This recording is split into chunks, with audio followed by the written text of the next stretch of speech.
But yeah, I was gonna show you the fucking luggage. So there's this brand called like Level 8. Irene thought it was an American brand. I was like, nah, I think this is a Chinese brand. It just has an American name.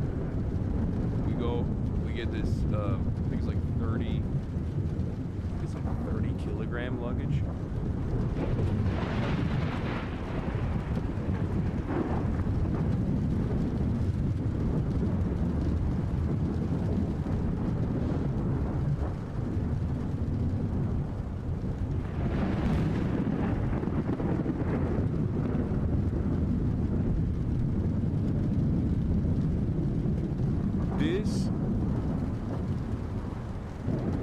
This was like fucking $200.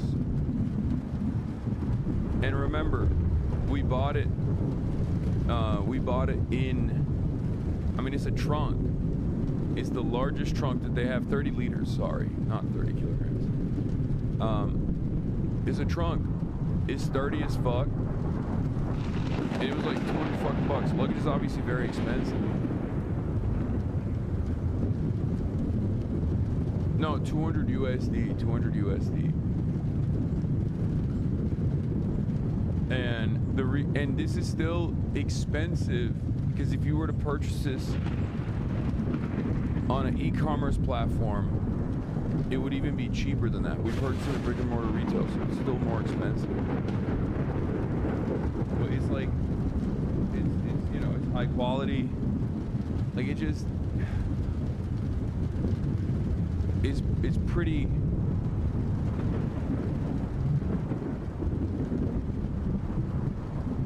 Is that how you make more shovel? Yeah, I put them in here.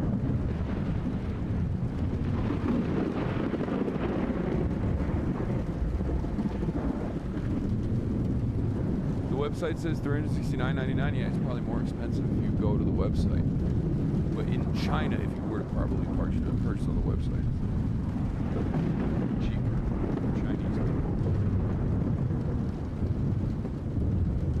But in any case, lots of fun was had. We're gonna get started on the news. 30 luggage, not 30 liters. I don't know. I don't know what it.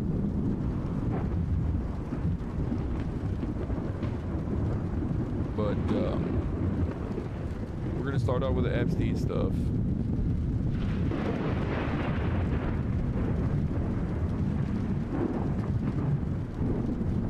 Talk about the golden arches and the golden age.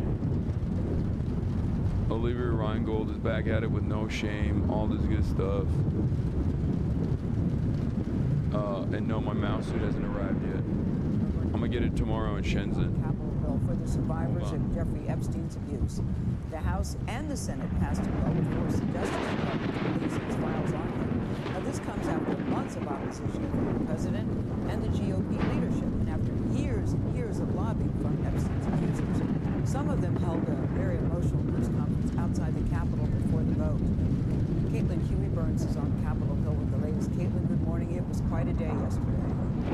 Oh, good morning, Gail. Well, this is something we hardly ever see up here on Capitol Hill. Nearly every member of Congress agreed to support a measure that Republican leadership never wanted to take up in the first place. And it was an emotional scene for survivors of Epstein's abuse who were inside the House chamber to witness a vote months in the making.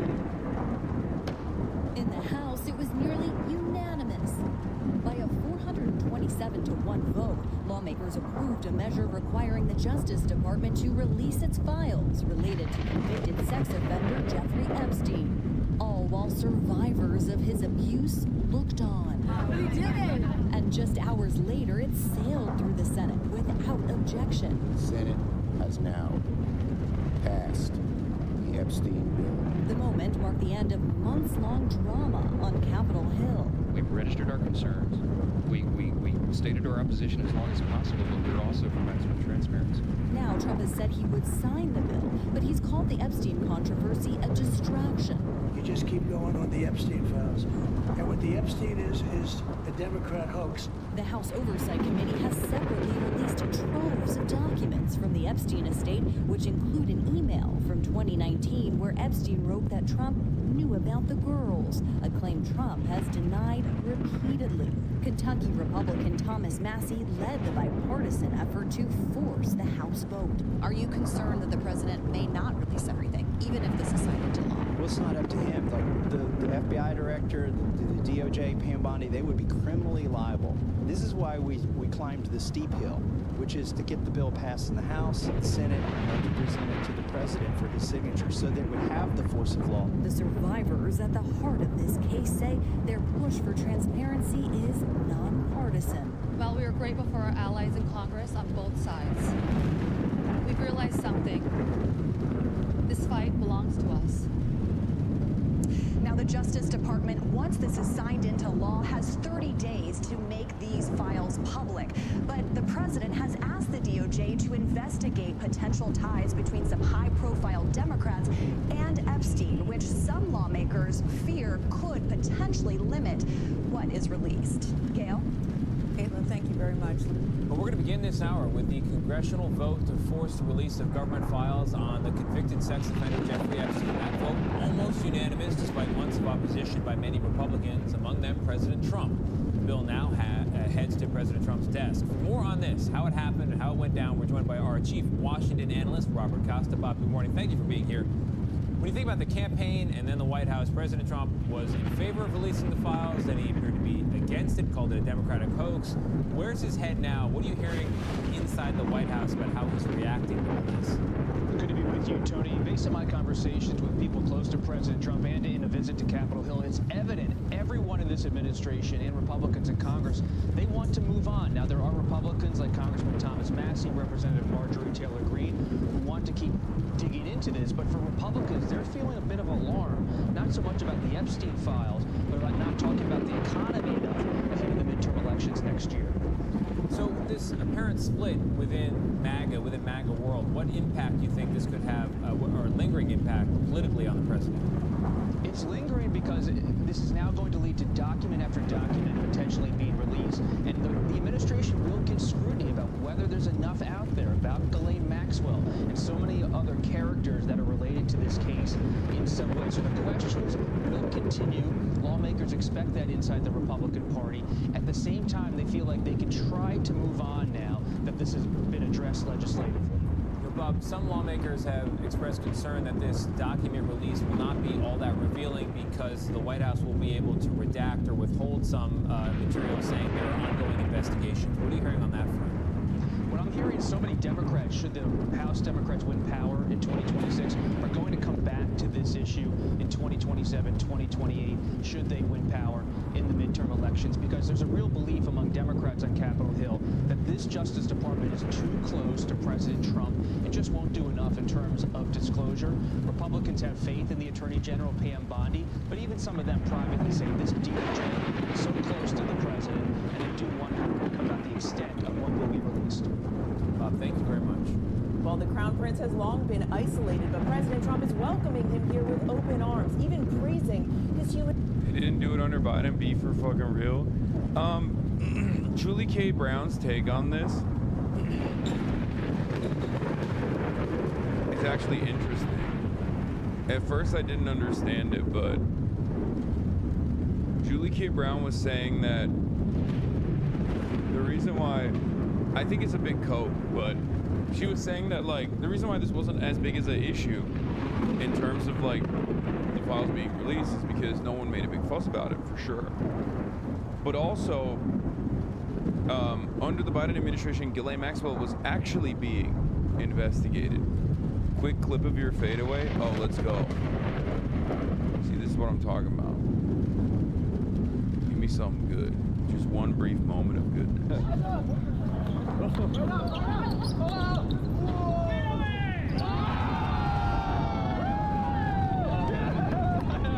All right. That's what I'm talking about. There you go. Please don't be bait. No, it wasn't bait. It's real. Is this AI? Yeah.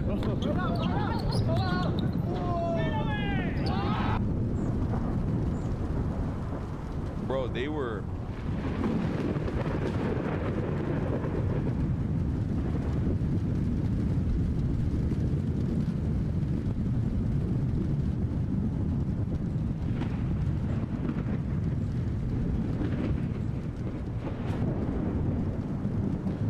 got slippery hands. No knee bands, more power. No, no knee bands is worse.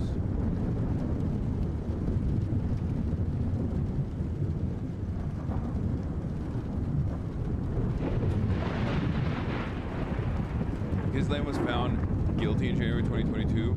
It's major cope to cover up for feckless Democrats. No, I agree. I think Democrats could have sincerely talked about this stuff leading up to the election. I talked about this stuff leading up to the election. I kept repeating that, like, Donald Trump is actually linked to Jeffrey Epstein. If you remember, the Michael Wolff stuff came out right before the election, and the Democrats, not even for a brief moment, utilized it. And I think the reason why they did not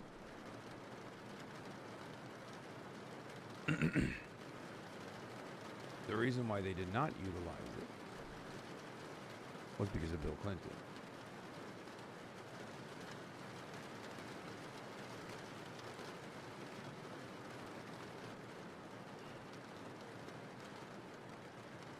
They were too busy having Bill Clinton endorse the party to go to Dearborn, Michigan, and talk about how, you know, the historic Palestinian areas are actually technically Judea and Samaria. Okay? I think it's also partially because the Democrats are also directly connected to Israel.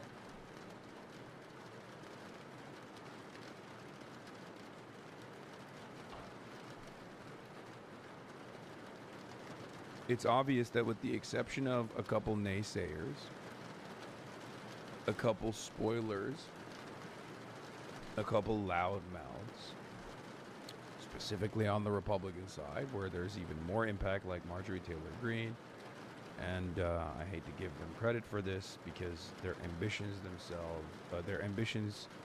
are probably not so clean, but Marjorie Taylor Greene, Thomas Massey, like, with the exception of a couple Republicans, like, and a couple Democrats, most people don't want to touch it. Democrats don't want to touch Israel. Jeffrey Epstein is also connected to not only Israel, but also connected to a lot of incredibly powerful donors. Part of the reason why I always say I don't think we're going to actually see the full thing is for that reason. I don't think we'll ever see how deep that well goes.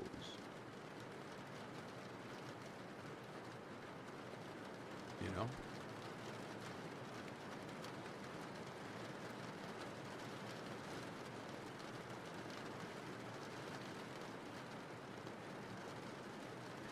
Carl says the files were cleaned because of Trump. I can totally see that happening. I believe it. Thomas Massey says on the floor of Congress, I just spoke on the floor before the imminent House vote on the release of the Epstein files. We must deliver justice for the victims. He's trying to categorize the pedophiles as victims. He's saying, oh, we don't embarrass the people that went to the rape island. We should protect those names against unreliable accusations. Is he calling all of these victims unreliable? They've testified to the FBI. The FBI has these names in their possession. I asked the FBI director in a hearing, have you looked at the documents? No, he trusts everybody that's been there for decades. That is wrong. Do not let the Senate muck this bill up. And if you're a party to that in the Senate, you are part of this cover-up that we are trying to expose. I am sorry if one of your billionaire donors is going to get embarrassed because he went to Rape Island. That is what they have coming. In fact, they need to be on the other side of bars, a lot of them. Some of them will be embarrassed, but some of them need to go to prison, and the survivors know that. So how will we know if this bill has been successful? We will know when there are men, rich men, in handcuffs being perp-walked to the jail. And until then, this is still a cover-up. I urge my Senate colleagues Do not muck up this bill. The president has already said he will sign it. That means he will sign the bill that we have here today. Do not change this bill. He is ready to sign it. Give it to him. Put it on his desk. Let's get justice for these victims. With that, I reserve.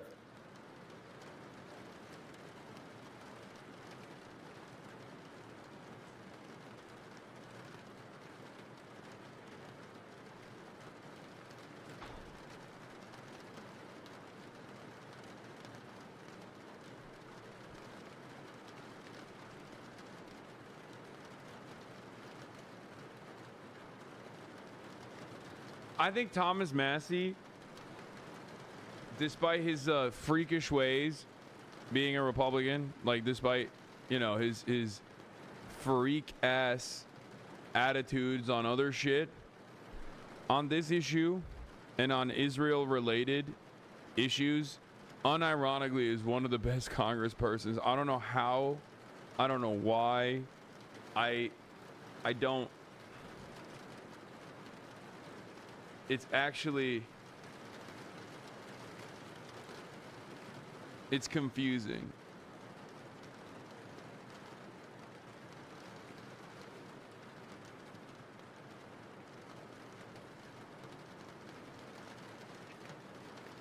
Like, if you ask Thomas Massey on other shit, trust me, he's crazy.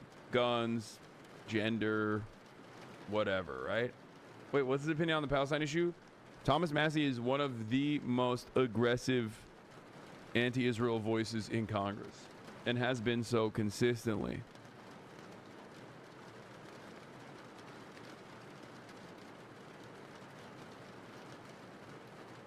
So much so that he's almost, I mean, I would say he's like one of the leading voices on this.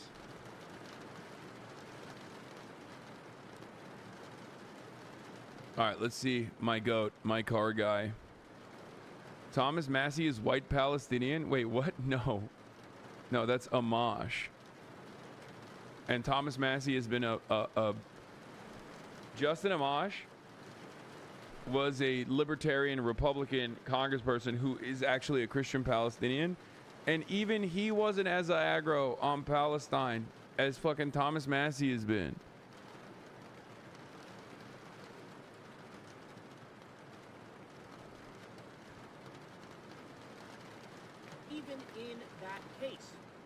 I regret to inform you, you're not going to get to see the full unredacted Epstein files. It's not going to happen. And here's why. We already know there was a DOJ whistleblower who came out and said, and James O'Keefe has the literal video of it, they said, look, we're purging all of this stuff about Trump and Republicans from the Epstein files and leaving in the stuff about liberals and Democrats. And so they're cleaning up those files. Mark Epstein, Jeffrey Epstein's brother, came out yesterday and said, they're cleaning the files. They're purging all the stuff of Trump and Republicans out of there. Even in that case, I regret to inform you, you're not going to get to see the full unredacted Epstein files. It's not going to happen. And here's why. We already know there was a DOJ whistleblower who came out and said, and James O'Keefe has the literal video of it, they said, look, we're purging all of this stuff about Trump and Republicans from the Epstein files and leaving in the stuff about liberals and Democrats. And so they're cleaning up those files. Mark Epstein, Jeffrey Epstein's brother, came out yesterday and said they're cleaning the files. They're purging all the stuff of Trump and Republicans out of there. Even. Okay, but why are we trusting James O'Keefe? Yeah, I don't know if James O'Keefe is a reliable narrator here, but I think it's just mostly, oh my God, so who said Naruto? Stop. Stop. Don't do that. That's crazy. Oh my God.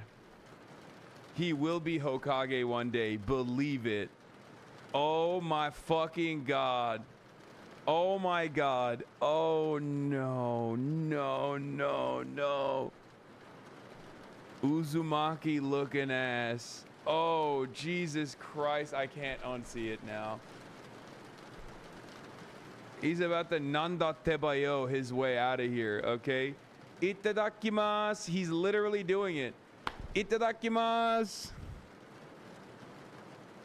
Motherfucker about the shadow clone jutsu.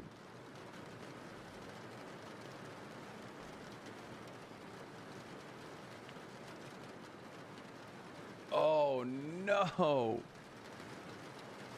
I paused him because he's about to shadow clone. I don't want you seeing him shadow clone, you know? All right, today I'm going to be trying out Chongqing Southwest University TCO. Okay? Another fan gift.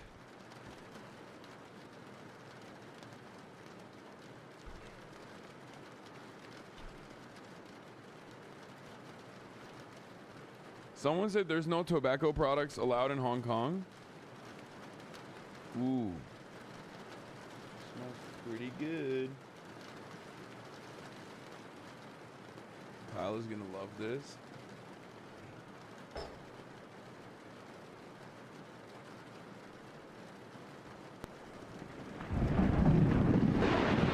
Kyle is the go with absolutely no drip.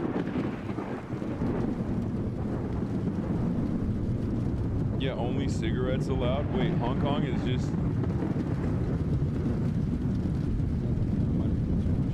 Fuck.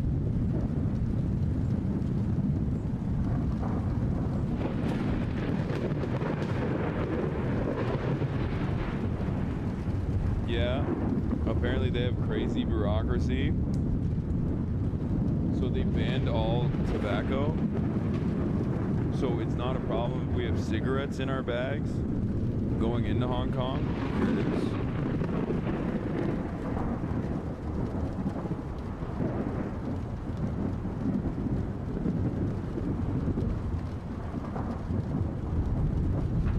I'm asking because Austin has like 1 million cigarette packs in his bag and in his pockets. So it would be very funny if he got stopped by Hong Kong police because he doesn't even smoke, but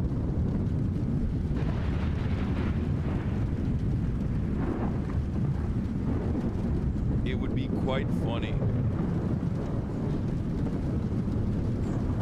Okay, you already know. Performative.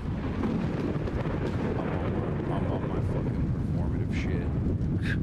There it is. Got my hourglass here. Planned your Zins in his case? No, Zins are fine. You can travel anywhere the fuck you want to with the Zins. Zins are not a tobacco product, it's a nicotine product.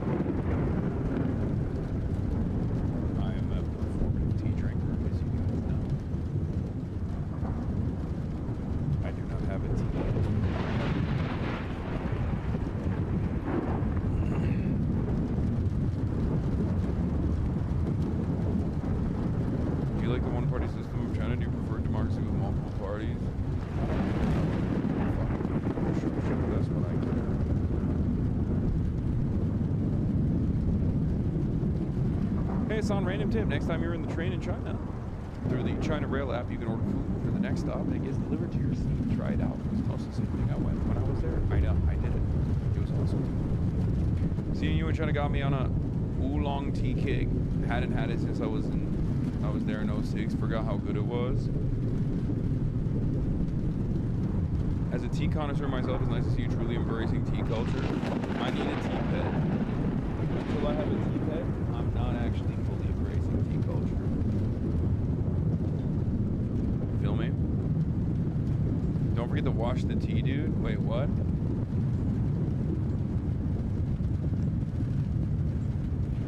You cannot bring Zin into Hong Kong. Only 19 cigarettes can be imported into Hong Kong. Zins cannot be brought into Hong Kong since they're nicotine products. That's crazy.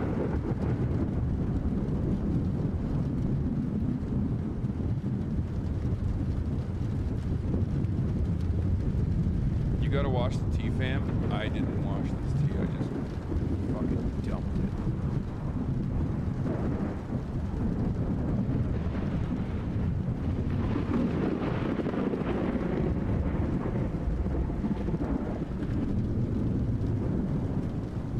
make up your mind, is it nicotine products or tobacco products? I don't know what the fuck these guys are saying, but I think it's both. Okay. With high quality, you don't need to wash? Well, this seems to be high quality, so I did not wash it.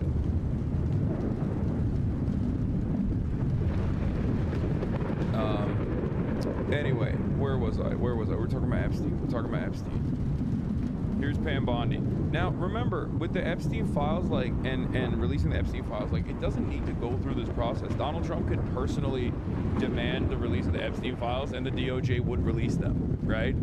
So the very fact that there's even this back and forth, there's this whole, like, getting the government to force Trump's hand to release the Epstein files, like, all of this stuff is kind of bullshit.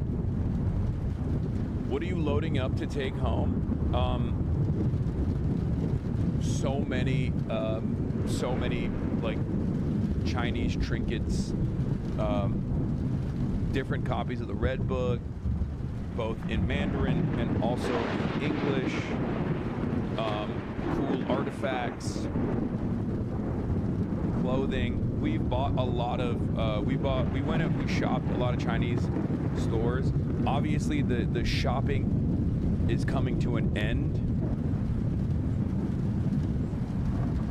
as far as Chinese brands goes, because we're going to Hong Kong, and Hong Kong is not very, I think Hong Kong is like very Western, so it'll be like it's gonna be like, it's very different is what I've heard.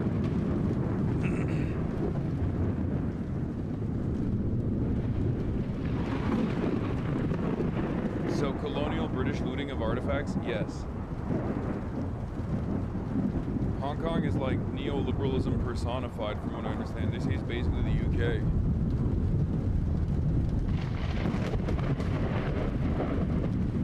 Bruh Kong. Hong Kong is also incredibly expensive.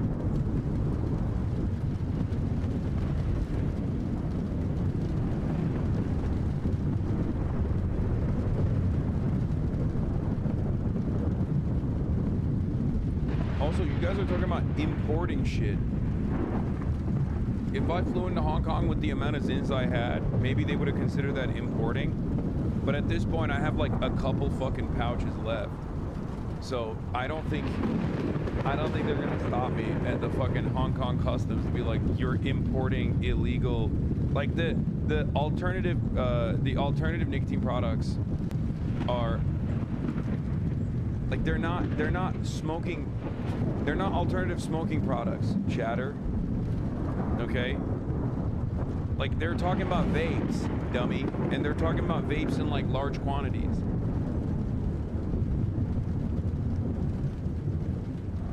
Zyn is a nicotine product.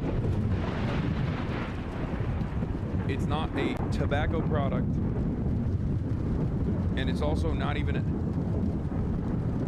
Also, one of the things that I found out is that, for example, they have rules around,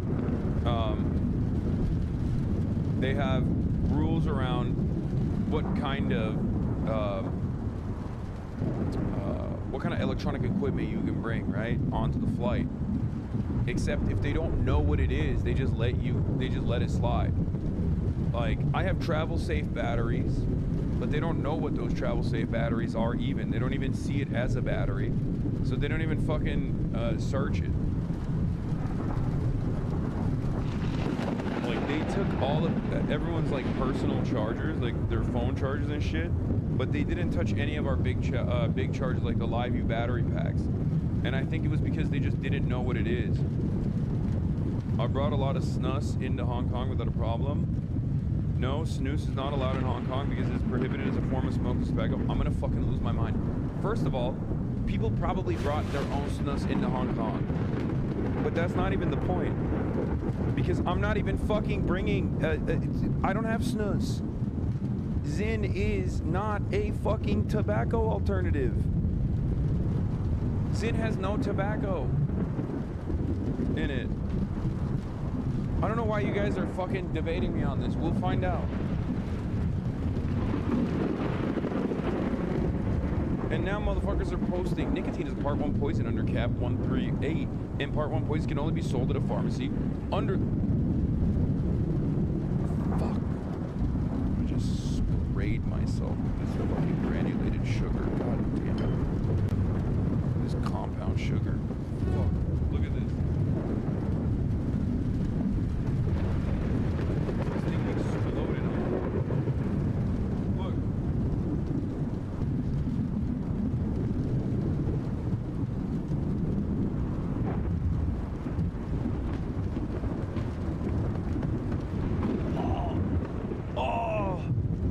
I just accidentally smacked myself in the balls. Oh.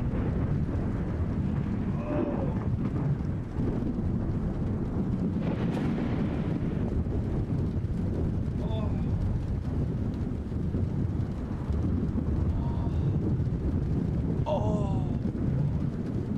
Oh no. Oh my god. Oh, that hurts bad. Oh, I fucking flicked my nut. I just gave myself the worst nut tap, dude. Fuck me.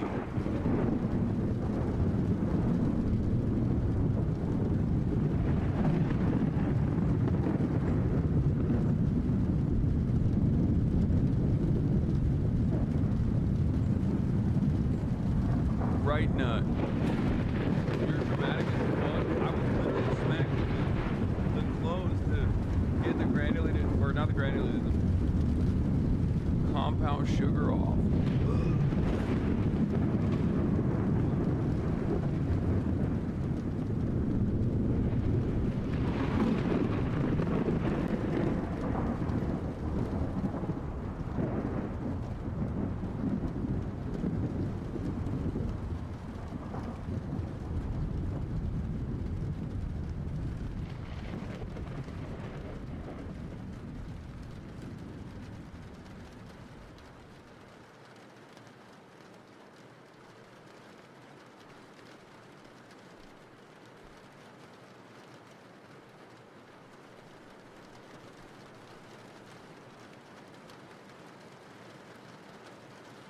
Why is this thing?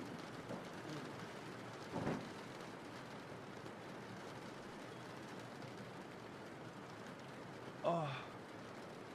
Bro, the guy I get my news from just nut tapped himself. I'm so cooked. Yes, you are cooked. It's true. You are cooked. You get your news from this guy. You get your news from a guy who just nut tapped himself. That's how stupid I am. So what does that say about your level of intelligence? God damn.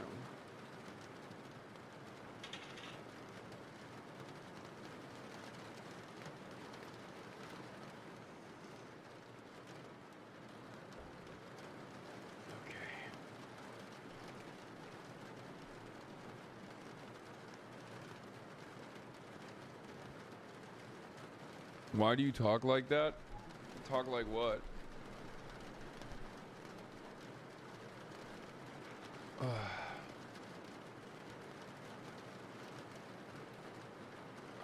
Anyway, let's get to the Pam Bondi situation. Like I was saying, if these guys had any real ambition of releasing the Epstein files without any friction whatsoever, they could have done so at any given moment. Trump alluded to it before, but then acted as though that was not going to be the case.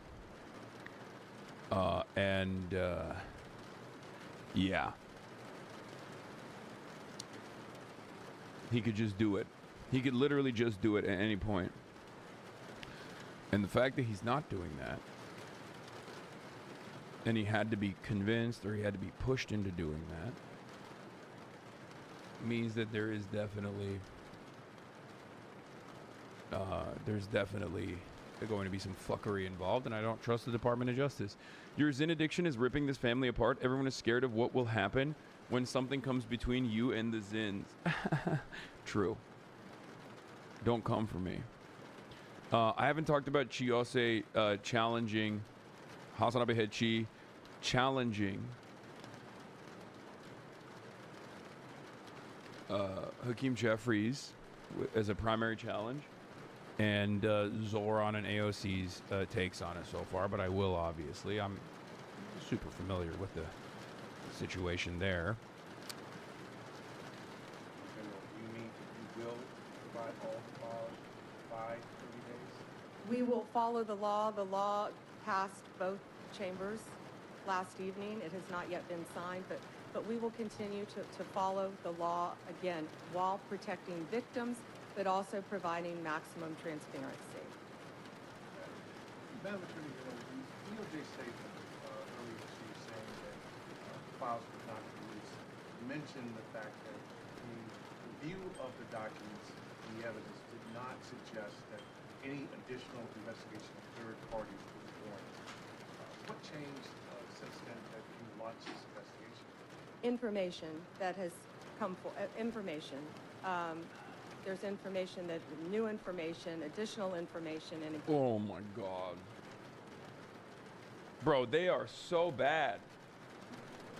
They're so bad, but also they're not even trying. Support, bro. You're not a politician with a coalition building obligation. She would be great for Jeffrey's district. Wait, what? Of course I support Chi. What are you talking about? What?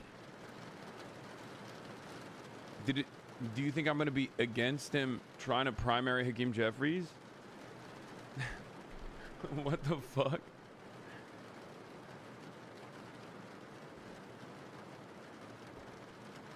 I didn't even say nothing. Why did you just assume that?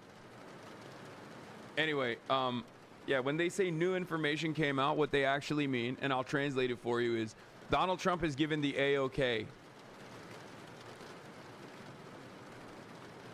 Donald Trump has given the A-OK. And for the record, I was listening to some news coverage on this issue this morning before I got before I went online, and what's really funny about it is that some Republicans are just straightforward. They straight up said, yeah, I was against it. Now Trump wants it out, so I'm for it. Like, there are Republican politicians out there who openly will admit to your face that they initially opposed the release of the Epstein files and now are for it, or at least whatever version will be released. Is just, oh my fucking God, Jesus Christ. It's just Donald Trump.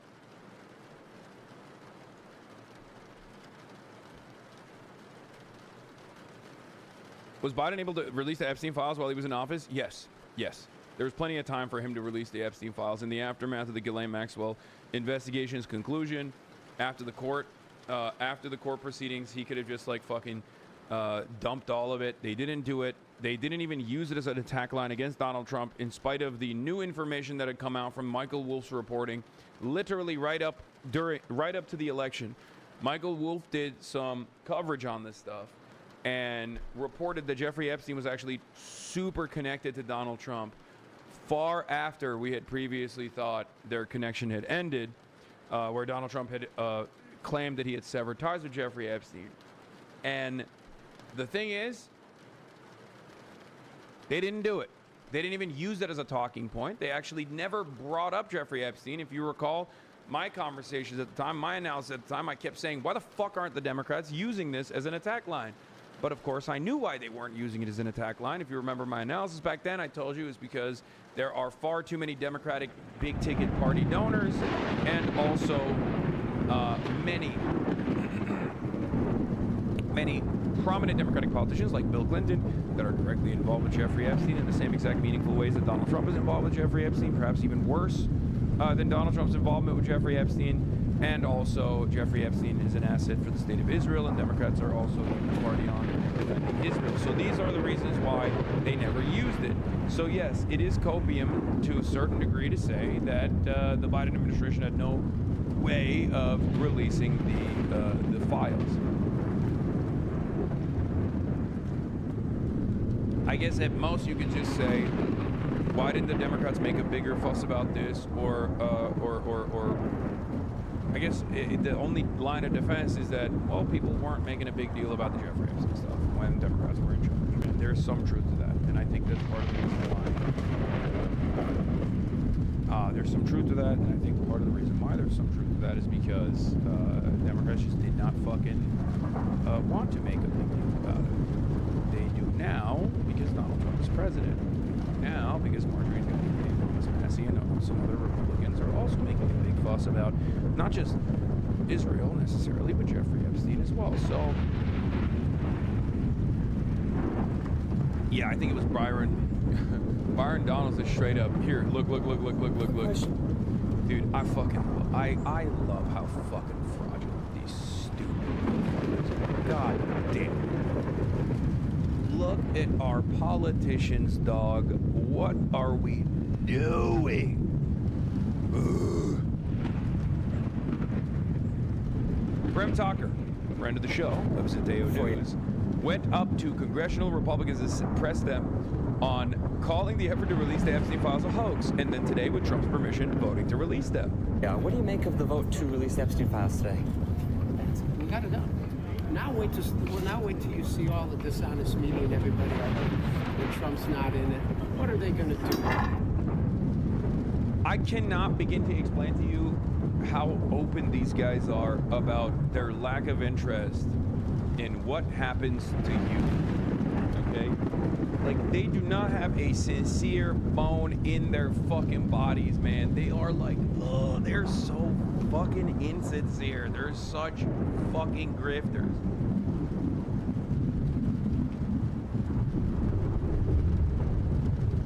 Even something like this,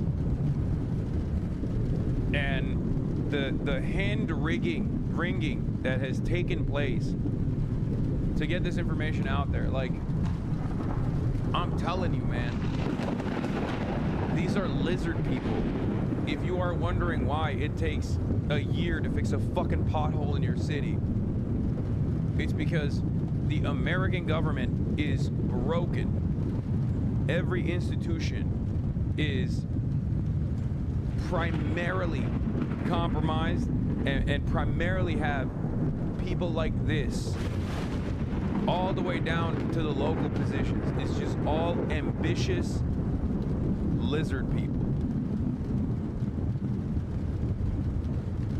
Whether it be Jeffrey Epstein, whether it be only offering infrastructure contracts to like their nephews and their friends in a quid pro quo style situation. I'm just saying, generally, this inconsistency that you're going to hear from this fucking dipshit is demonstrated in every aspect of American governance, okay? What are they going to do? They're going to be whining and complaining about something. They're going to be sitting there conspiring now to figure out, well, if we get the House back, how are we going to impeach the man? What are we going to have to come up with something else? You previously say the records were destroyed. They destroyed the records. You're going to come up with something. You previously said that you wanted to vote no on the Epstein hoax, and then you flipped. Oh, we all did it. President Trump wants it because it's going to exonerate. It's going to clear him. Yeah. So I think he's put this back on the Democrats now. You know, but you know what? If Trump was in it, Joe Biden would have went after him. He'd have indicted him on something, but he didn't do it because there's nothing there. It's the Trump hoax. What do you make of Trump being mentioned in the latest Trove Epstein files more than anyone else? There's 65,000 pages. Obviously, Epstein did not like Trump too much. He's pretty much in bed with these others. Summers, he's in bed with Clinton. Now, why did Bill and Hillary not want to come up, and we subpoenaed them, not want to come up and testify? Why not? It's a big cover-up. You know what's so interesting about it? It's all the Democrats. The Democrats that are tied to Larry Epstein. It's Epstein. The Democrats. It's not Donald Trump. And you guys keep spinning this. Bro, he ain't even trying. He ain't even good at repeating the talking points. Like, this is half-hearted, you know? Come on, Donald Trump said it's fine. You guys are gonna really get owned when you find out that Donald is not even a part of it. Why does this guy look like a baby who is old? Can someone explain to me what's going on with the way this motherfucker looks? Like, why does he look like an old baby?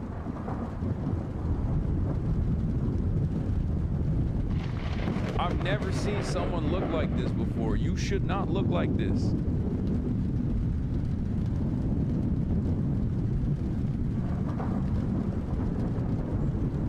Yeah, this is what Boss Baby would look like if you filtered it with like the hyper realistic filter, like an AI hyper realism filter. This is what Boss Baby would look like.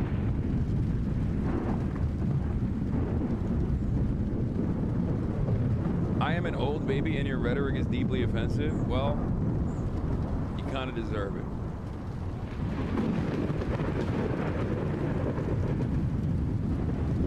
Reverse Boss Baby. He just looks like a baby, but also old. Anyway. And why do you do that? I said last night to CNN, I said, you guys owe him an apology. You're going to owe Donald Trump an apology for what you guys have done. I put out a post about the Epstein files. I got 12 million. I thought Maxwell's case was in open appeals until October of this year, until SCOTUS denied her appeal. Is that not why the files cannot be released? I mean, look, dude, if there's a will, there's a way, baby. You feel me? Sure. I guess maybe that's the legal reason. I don't know. I'm not a lawyer. But what I do know is, especially after this Trump administration, this tenure, you can just kind of do whatever you fucking want if you are the president. Okay? You can kind of do whatever you want if you're the president. Joe Biden, of course, did not want to do anything. 12 million views. And when you go through the thousands of comments, now there are a lot of nut jobs in this country, quite honestly, but they're all calling Donald Trump a pedophile. There's no evidence out there that's going to say Donald Trump was a pedophile. If Donald Trump was a pedophile, he'd have been indicted for something. And previous administrations that despise him. He said the Epstein angle was the one I expected. If Donald Trump was fucking around with young girls, he probably would have been arrested, right? Just like my favorite rapper, Drake.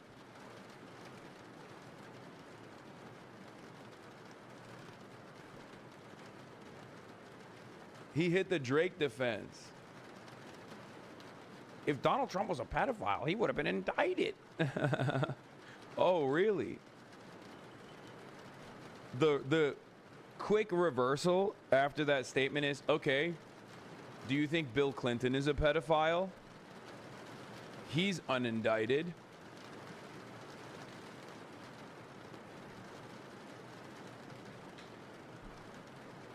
Because these guys who are complaining that people are calling Donald Trump a pedophile have been calling every Democrat not just a pedophile, but like a vampire pedophile. You know? Too famous for the shit you suggested. Yep.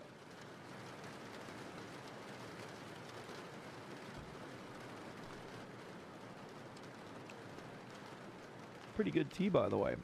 Kind of almost tastes like Fruit Loops. The Chongqing Southwest University Tea Co.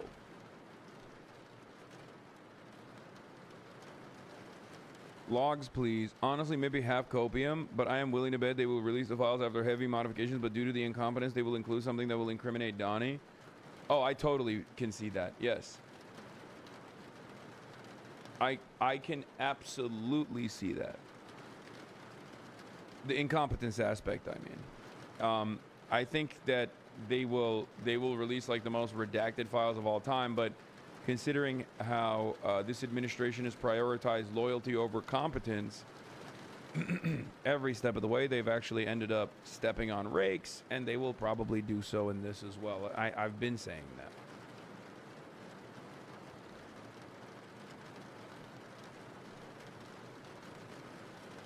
Like Joe Biden, all of them, they didn't do anything. They have nothing. Matter of fact, if Kamala Harris would be president today, Kamala Harris. We wouldn't be talking about that, Epstein.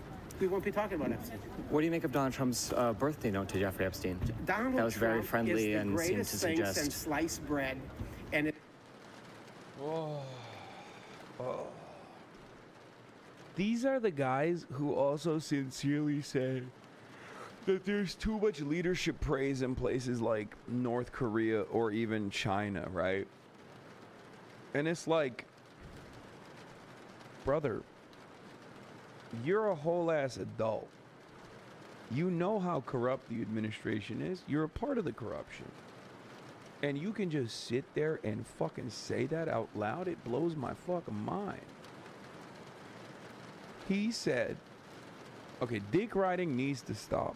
Okay, I just want to start there. I want to, someone give me the Van Lathan quote. The one that goes viral every now and then. About dick riding.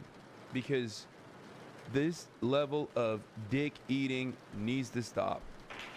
Okay? We have to stop it. We have to stop it. This is too much dick riding. It is causing society to collapse. He is doing tricks on it.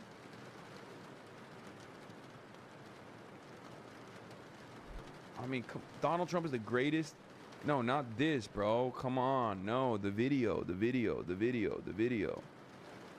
This one. They're going to be two guys sitting on a rock, and they're going to be looking out at the cityscape of Los Angeles or Miami. It's going to be all ruins. And they're going to say, damn, we used to have amazing civilization. I read about it in some of these books that's left over. For real? But yeah, man, things were great. We had all kinds of stuff. We had people bringing food to your house whenever you wanted. You had, like, go to a place, tip somebody, they dance for you. You have a great time. And so, what happened to you? What? You're literally the most embarrassing person I think I've ever seen.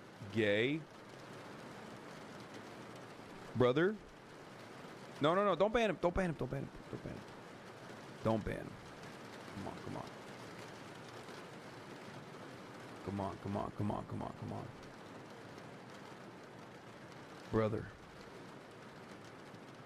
Maybe under different circumstances, maybe if you were in here, perhaps 10 minutes ago, when I actually sack-tapped my own damn self as I was trying to pat off the granulated sugar off of my clothes and accidentally destroyed my chances of building a future generation. Maybe if you had come in then, at that moment, and said that, the rest of the chat would agree with you. They would laugh in unison. But the very fact that you came in to be like, you're the most embarrassing person I think I've ever seen, and gay, during this sequence, I mean, that's the most inopportune time to say this, brother. Look at the screen. You got motherfuckers in the... You're so easy to rage bait. I'm not even raging. I'm making a joke, chatter. I'm just saying timing is bad. Your timing is off. Unless you are a rewind chatter.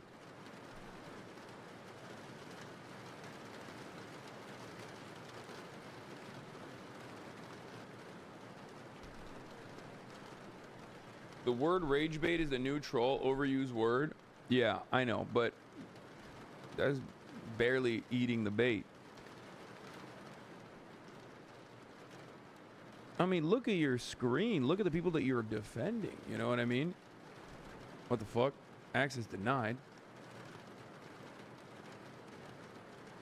What do you mean access denied? Yeah, banning admits defeat. You're so easy to rage bait. I just watch Pegasus, but I know you will never watch his videos. I mean, I know you do. Wait, what? Yeah, banning admits defeat. Oh god, people that say banning admits defeat are some of the lowest fucking lowest version of human on the planet. First of all, one of my mods clapped you because you're a one of my mods instantly clapped you. I unbanned you. Okay? And I'm glad I did. Because you just came into a political commentary stream to be like, hey, you're too afraid of watching my favorite slop tuber who has made 700 videos of you. Because whenever Ren is due, he wants to get like 800k views. You got clapped because you're a bot. if your knowledge of the world, if your understanding of politics comes from watching slop tubers, I'm gonna keep it real with you. You're not gonna make it. You're gonna keep moving around this world, confused at all points, being like, why are things happening? You're like Play-Doh. Your brain is mush, malleable, easy to form. Let me unlock your consciousness, chatter.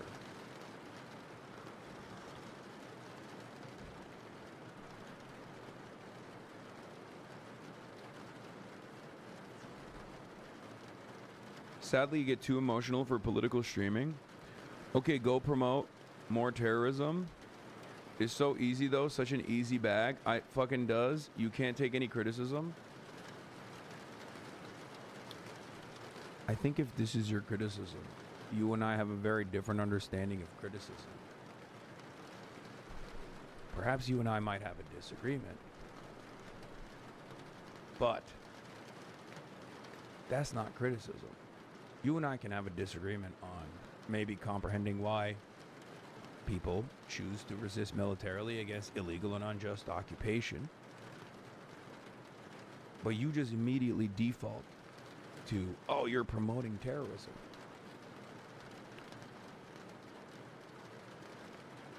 You're promoting Israel as the greatest terrorist there is in the region. Far worse than Hezbollah or Hamas or any number of different militant groups. Also, you started the conversation by saying you're gay. I don't think that's criticism either.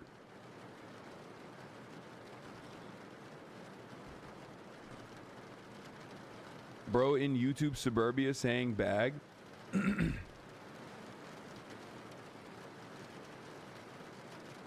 came in saying I'm gay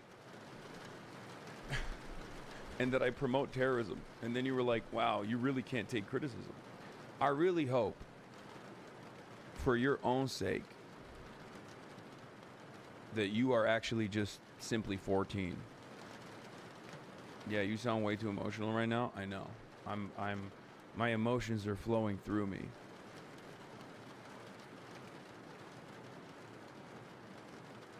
I really hope you're like 14, 15, you know what I mean? And your brain hasn't formed completely yet, because if you're over the age of 25 and you're talking like that, and if that's how you're constructing your worldview, tough. Things are not easy for you, and they're not going to get any easier. Anyway, dick riding. Somebody to dance for you. Have a great time. And so, what happened to it? What ended this great civilization? Guys gonna look up in the sky. Dick riding. We just couldn't get off of the nigga's dick. We just hopped on everybody's dick, lost all of our objectivity, lost all of our critical thinking skills, and we just went with what was popular and what the next nigga said. And we rode dick into oblivion. I'm trying to stop that. Stop dick riding. He's right. Stop it. Stop dick riding. Get the information, use the information, and then, look, we all been guilty of it. Some people, hey, Van, you be the first. Stop. Everybody. No dick. Higher learning is a no dick riding zone. It's like, stop dick riding. He's right. Hassan's been going to therapy. He sounds grounded. No, man. I've just been touching grass and touching pavement. I've been going outside. I'm in China. Having the time of my life. Anyway, we got here because this man had the audacity to say such a thing. Is the greatest thing since sliced bread, and is what we continue to win. I'm gonna run it again. What do you think of Donald Trump's birthday note to Jeffrey Epstein? Donald That was very Trump friendly is the and seemed to greatest thing since suggest. sliced bread, and is what we continue to win. There's going to be smoke. There's going to be smoke and fight, and you're going to spin the truth. You're going to tell downright lies. Is the note a lie? Lies Is the birthday note a lie? about Donald Trump, and it's shameful. Is the birthday note a lie? Some of you guys should get counseling. You need to have. Wait, was the birthday note a lie? You should get counseling. Was the birthday note a lie? I believe if you probably got some help. Yeah, he's right. You suck. You're right. Donald Trump is the greatest thing since sliced bread.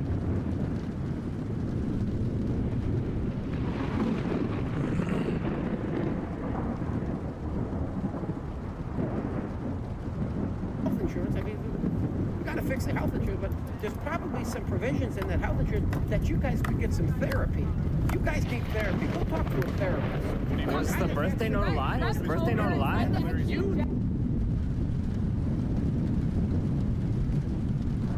From an average viewer, you look the happiest you've been in a while. I am. With the exception of like the first 25 minutes when I start the broadcast at 5 a.m. and people are yelling at me and I have no capacity to deal with it appropriately, and I just freak out and start yelling back. I'm pretty fucking happy here. Bro's going reverse cowgirl on it. He is blowing bubbles. He's blowing bubbles on it.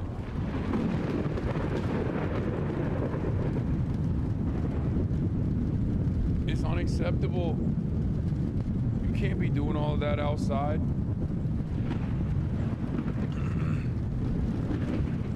This shirt is so fire. Check the netizens in the comments.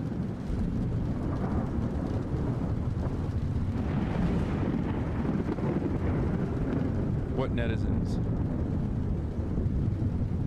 Hi, Will. I'm a viewer from China. After watching your live streams these days, I find you a really warm and kind person. You always give suggestions and care about others during the live streams, which many viewers have noticed and praise you for in the comments. Hope you enjoy your trip to China, and I also hope you can visit more cities and even villages with unique scenery next time. I think you'll like them too.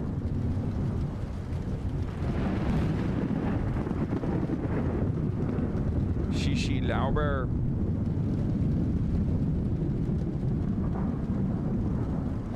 This is gonna be so fun when they jump ship. I'm praying for it. I don't think they will.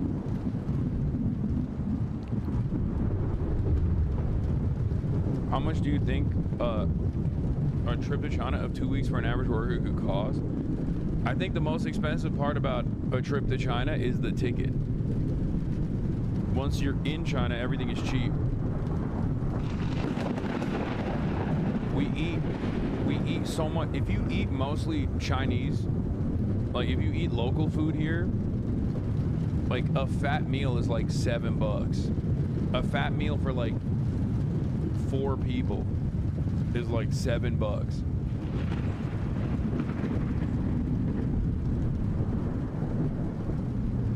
Flight is really expensive. Getting here is really expensive. Everything else afterwards is not. Hotels are pretty cheap, unless you do what we're doing and get like a luxury hotel and a suite and stuff. Hotels are pretty affordable too. Everything is very, very affordable.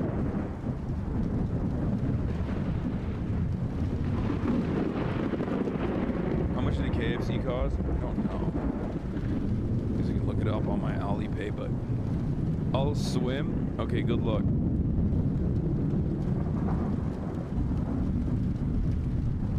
I don't know, you're spending $2,000 on clothes. What? Oh my god, the chat is doing a callback. Isn't this everywhere that's not Europe? Like South America is the same as well as Africa and most of Asia? Yeah. Pretty much. Pretty much everywhere you go. Your LA pricing is showing? Wait, what? My LA pricing is showing? Guys. China is notoriously affordable. What are we talking about? Like, no, it's not even the currency exchange rate. It's just like straight up, things are just cheaper here. What the fuck? How are you fucking arguing with me on this?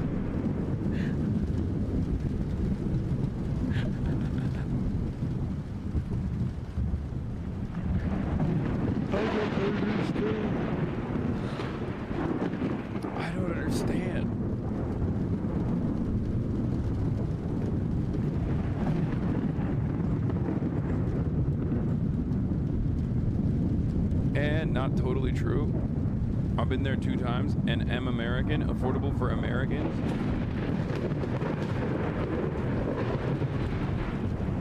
Yeah, I'm answering from the perspective of an American. An 80 USD hotel in China is cheap for Americans, but not for Chinese people.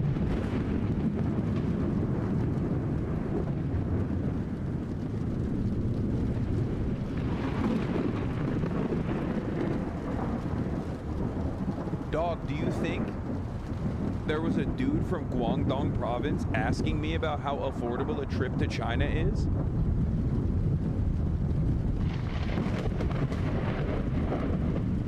Do you think motherfuckers were like, hey, I'm actually in Chongqing right now. How affordable is a trip to China? No, it's a fucking Westerner asking, it's an American asking me how affordable it is.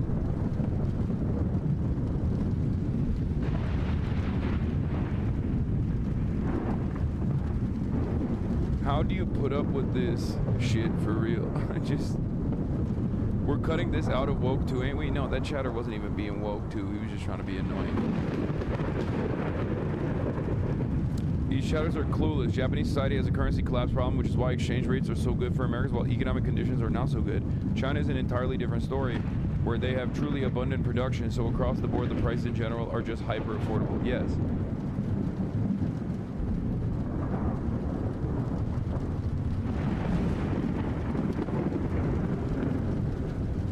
Like, I'm not speaking on the hotels for the average Chinese person, but food in general is affordable for the average Chinese person, as well as hyper affordable and super cheap for Westerners.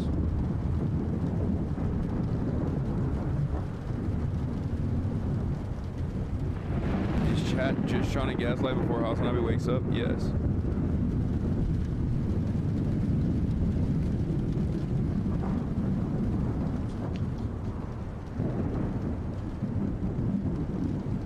Abundance mentioned. I mean, China is low-key the most abundant country on the planet. Hasan, where is your dog hat? Not with me in China.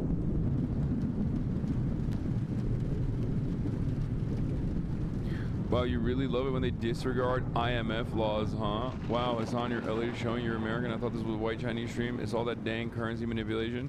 Wow, you really love it when they disregard IMF laws. I actually do unironically love it when countries disregard the IMF. Yes, I do.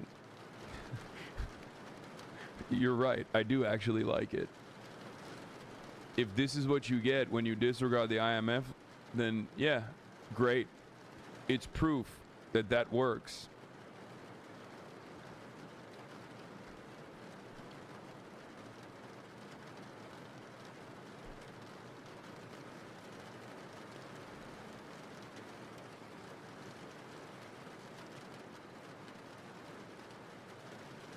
I saw a video they had a price war on lattes. Since then, most of them are 9.99 yuan. Less than $2 is truly cheap there. Yeah.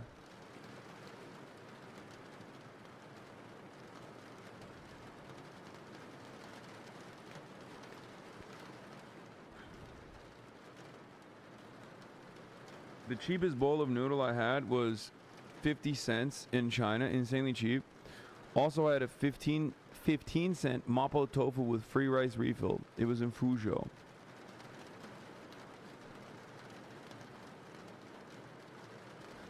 Be honest, you had KFC in China more than you have in total in America? Yes.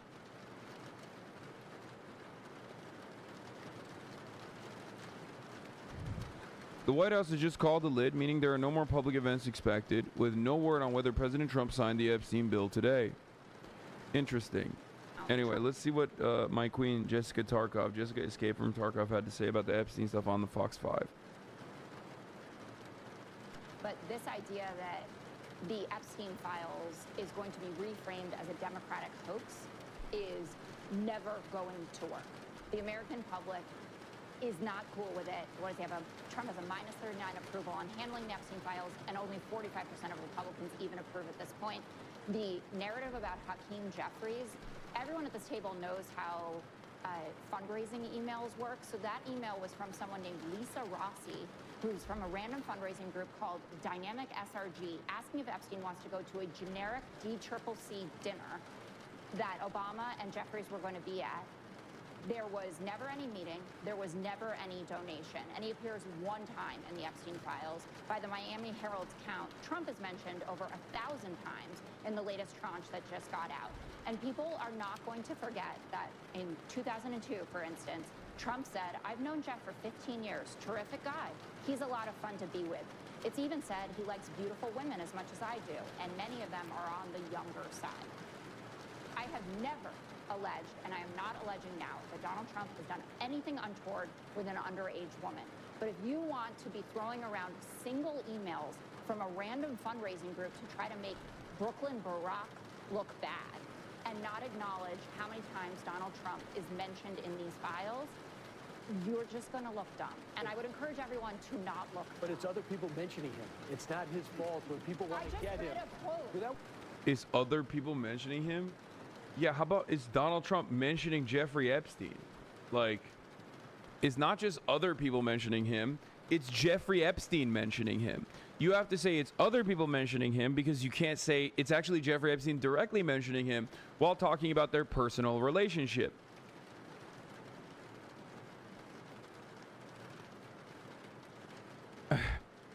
And not only that, but it's also Donald Trump mentioning Jeffrey Epstein. It's not.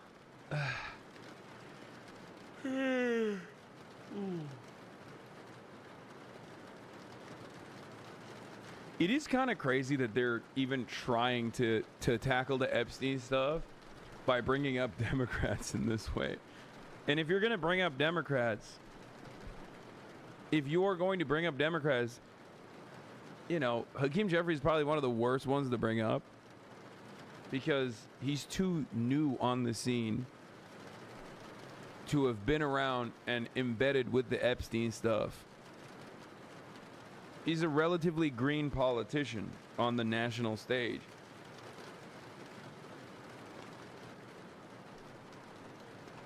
Yeah, talk about Larry Summers, a prominent Democrat, or Bill Clinton, you know? Simply coming in with Hakeem Jeffries is probably the worst thing you can do when your guy is insanely compromised. But other people have mentioned it to stop him. They're like with the other person. They were all trying to stop Trump. Why did he want the files to not come out this badly? Why? Just tell me why. Why do you always fall for this stuff is the bigger question. Happening again. This is Russia, Ukraine, everything. I don't think this is the...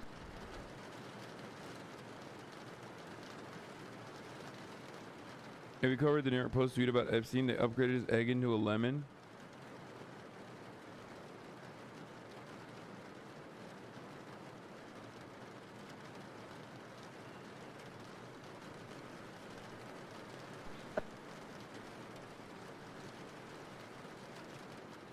Yeah. Oh, here is the two things about China.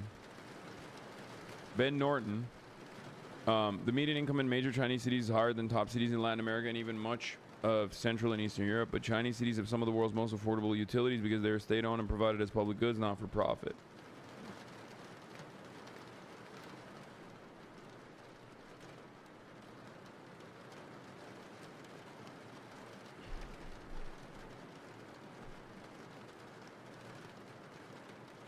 Did you guys skip the Great Wall? Yes.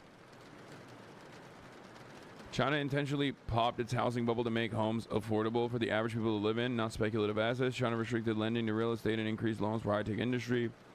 The U.S. did the opposite after 2008. It reflated its housing bubble.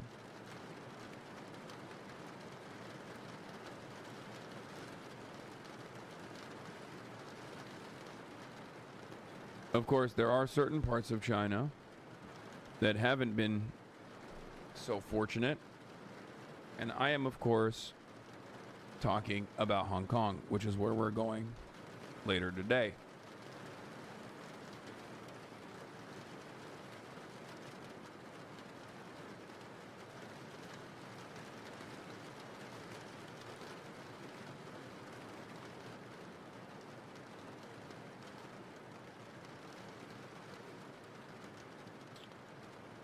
Anyway.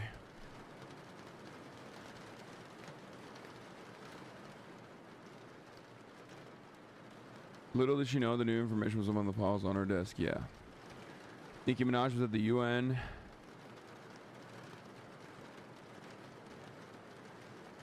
Are you flying?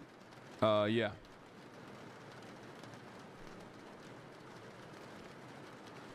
This guy, Joshua Reed, hates me, but let's see this clip. The Republicans are also in a messaging crisis. It's not just Jeffrey Epstein. Turn on the noise gate, please. It's on. The noise gate is on. Unfortunately, while it is on, it's not working. I don't know why. Like, it's off right now. Noise gate is off right now. And it's on right now. And you can still hear it. So it's not working. Unfortunately.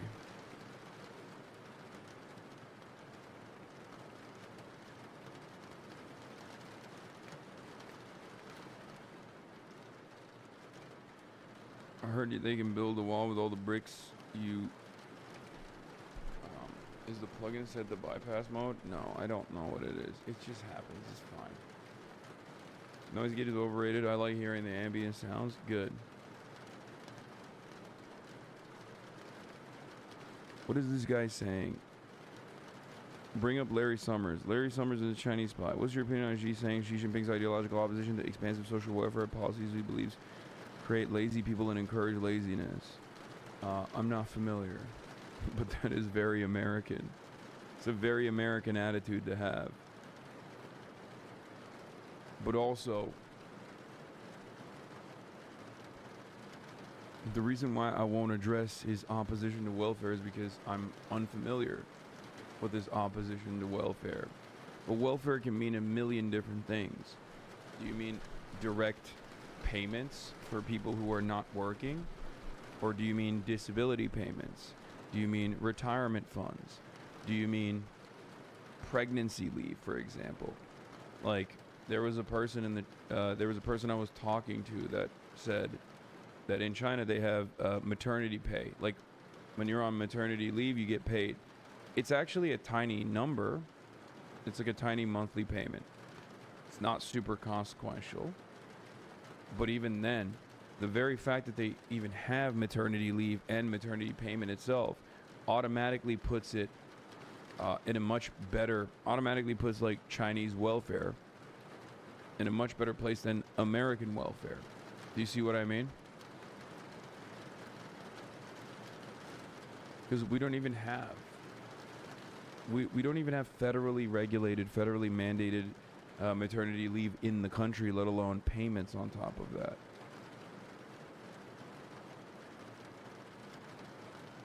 You know? The elderly do not have free health care. That I also don't know enough about, but from what I understand, the healthcare aspect is one of the only instances that I think there's like, or not one of the only instances, but there's definitely a room for more development and more improvement in general. A lot of people don't know this, but the Chinese healthcare, I don't think it's not, they don't have free healthcare. It's unimaginably affordable. It's like $1 or whatever. It's super, super cheap. And just not just for like foreigners. It's super cheap for Chinese people too. Having said that, there's definitely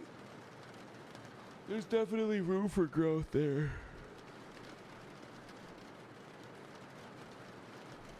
And when I say affordable, I don't mean like there is virtually no barrier of entry for healthcare affordability in the United States of America. The affordability barrier is a way to avoid rationing healthcare, or rather, it's a way to ration healthcare by who can pay for it. If affordability is not a barrier of entry to healthcare in China, it's not used as a barrier of entry into getting the necessary healthcare coverage you need. Are you homesick as fuck? I miss my friends. I miss Kaya. I miss my family. I do miss my home a little bit, but I am actually more sad. I'm sad that we're leaving China soon.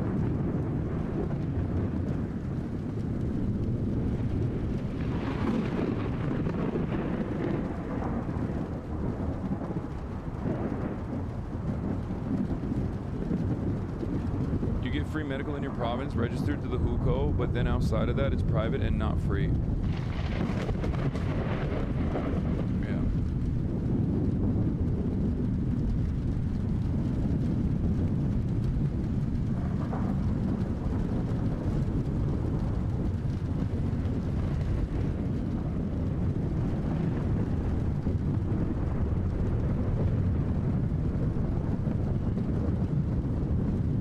If they need surgery, it's not affordable. China hates welfare. Addresses, please. Chatter, I already told you.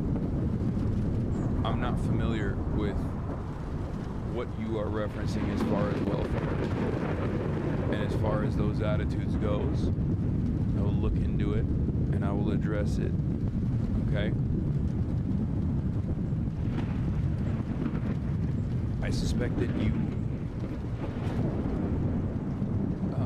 have a much more negative opinion than you're letting on, and you're trying to lean into that right now.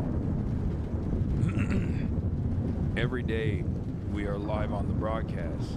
People come in and try to name 10 things you hate about China right now. Okay?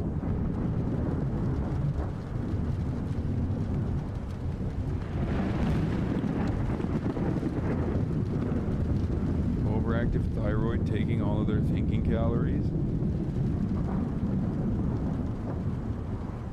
Why are chatters trying to get you in a gotcha moment? There are a million different reasons for it. But I think one of the major reasons for it is that I think a lot of Americans are suffering. Or not even just like I think. I know a lot of Americans and a lot of Westerners are suffering in general. And when they see a country doing well, a country that they've been told is like an evil country, a foreign adversary, when the reality doesn't match their expectations or what they've previously been taught, they have a unique moment of crisis. And in that unique moment of crisis, you can do two things. You either go back to the drawing board and you say, hey, perhaps I was wrong about my previous suspicions. What I was led to believe was maybe not the entire story. Maybe I should engage in more nuanced thinking. Or you just shut that part of your brain off and say, no, I mustn't think critically here. I must instead find reasons as to why the situation is actually bad.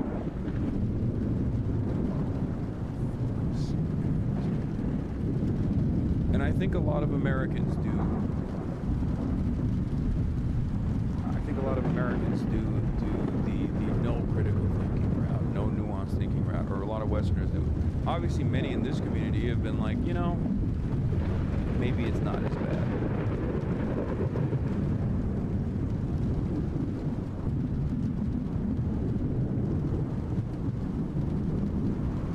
The cities look clean. How do they compare to New York or Chicago? Oh, I mean, they're super clean.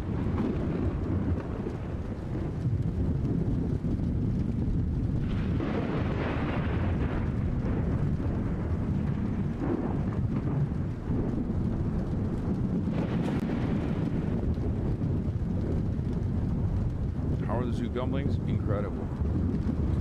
I think the Don Don noodles are the best. Why are you avoiding my question, dog? Read this message, please. Thoughts on Salvador Allende and Chile's history. Really curious to know your take. I mean, that's...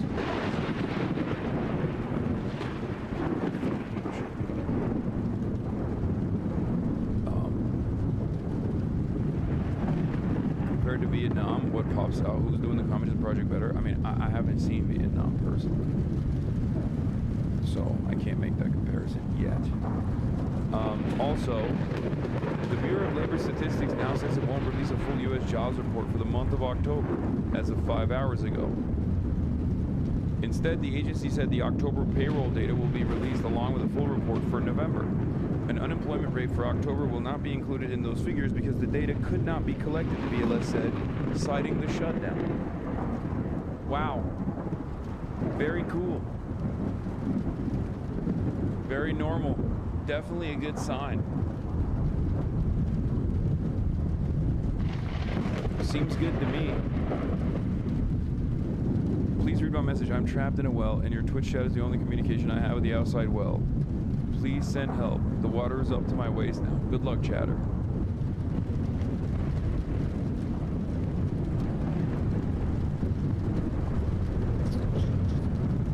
Yeah, no, it's because the payroll data is too good. Hey, guys, how about,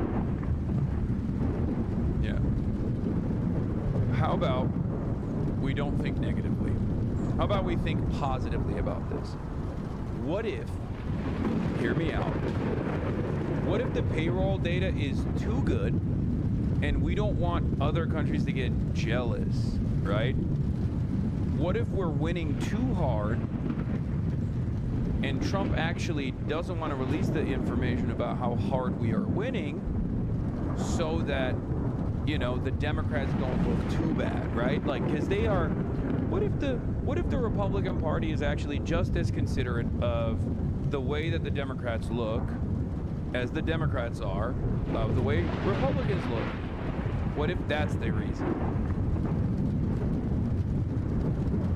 You guys always want to think negatively. But I urge you, for once, to think positively. Yeah, the United States is too hot.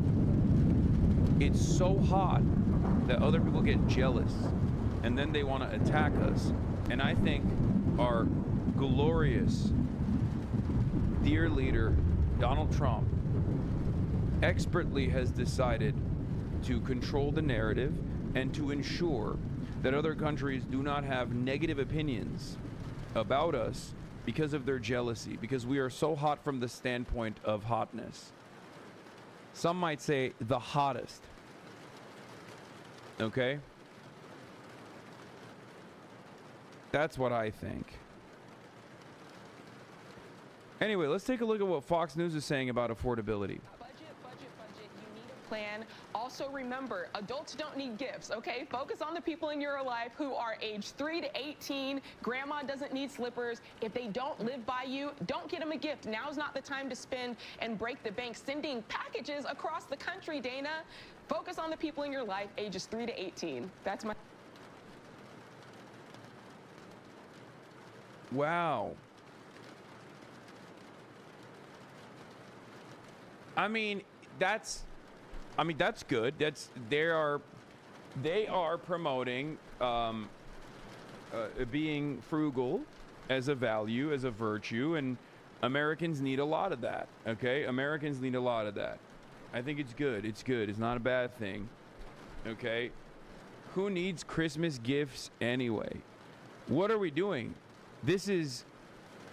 Christmas is a hyper-consumerist holiday, and I think it's good that they are promoting a significant scale back of gift giving. This is yet another thoughtful instance. Everything is fine. Everything is good. They're basically saying,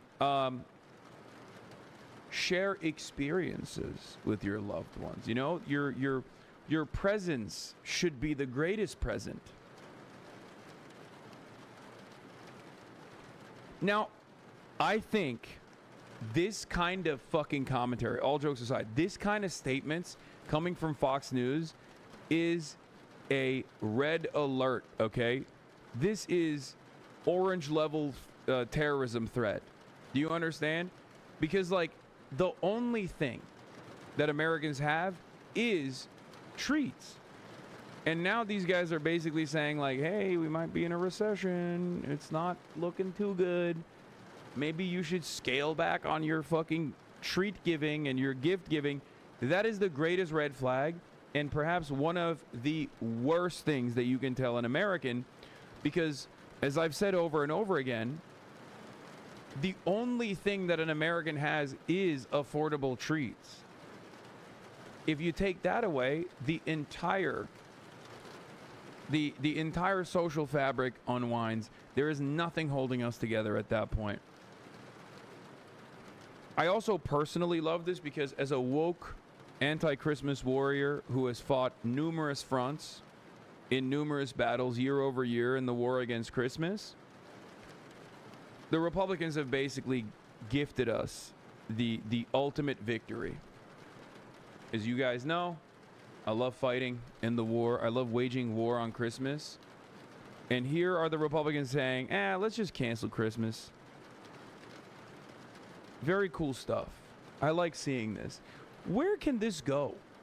What do you have? What do you fucking have? If the jalapeno poppers are too costly, what do you have? As an American, I mean it seriously. What do we have? If we don't have affordable health care, let alone free health care, and we don't have affordable housing, wages are shitty, stagnant, people who lose their jobs can't even fathom getting a new one. What the fuck is there left? What is there left other than being able to take on debt to purchase Domino's pizza on your applications, on your Uber Eats?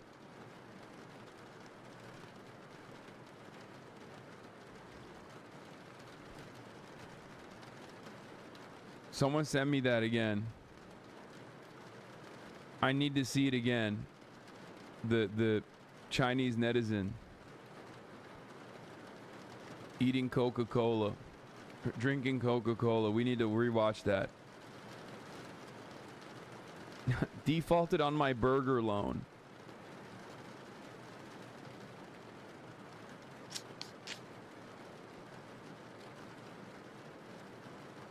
Here it is.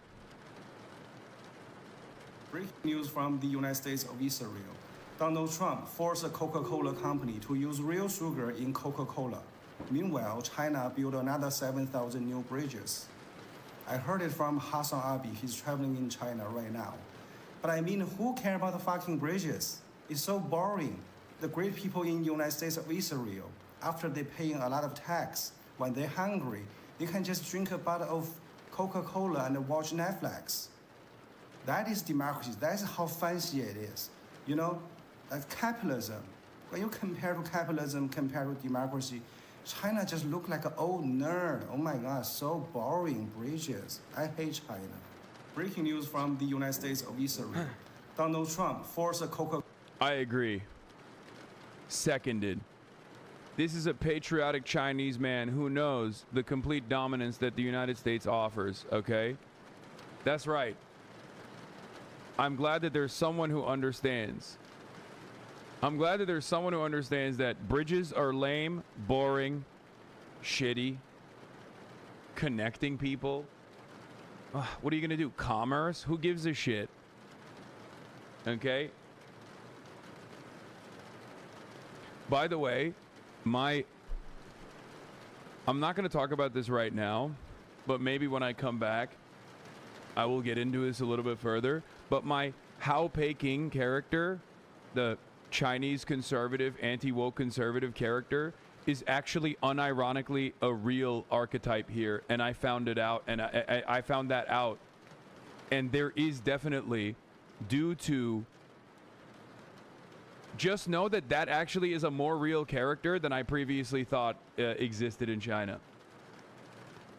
Like, you know how I have the Hank Pecker character, and sometimes I'll do like a Hank Pecker but Chinese, like someone who complains about like the government caring too much about minority groups in China. That's a real thing.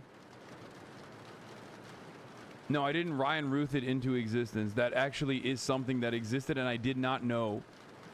I did not know that that was the case. They deadass think schools are making kids gay and piss on cat litter? No. That's not even what I'm talking about.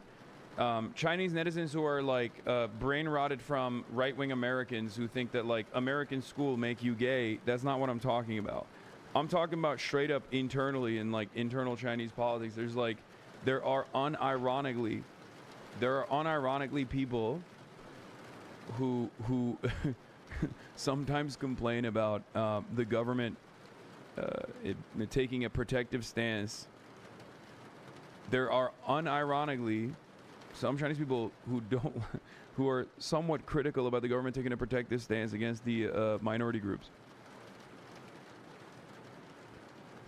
which I will say contributes to the hog universality principle.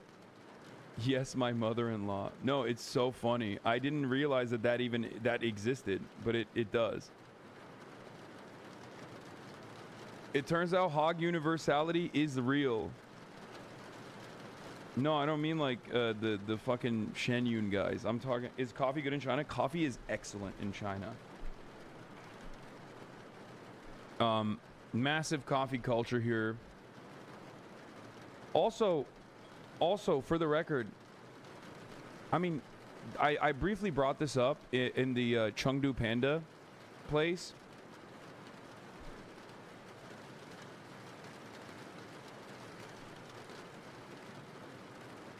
But China and America, as far as their like similarities goes, Chinese people and American people have a lot of fucking similarities, and I don't think either side would acknowledge that or even appreciate me saying this, but I mean this in a nice way. But as far as like, they're a pretty small minority, but yeah, I told you back when you first made up the character that it was a real thing. Yeah.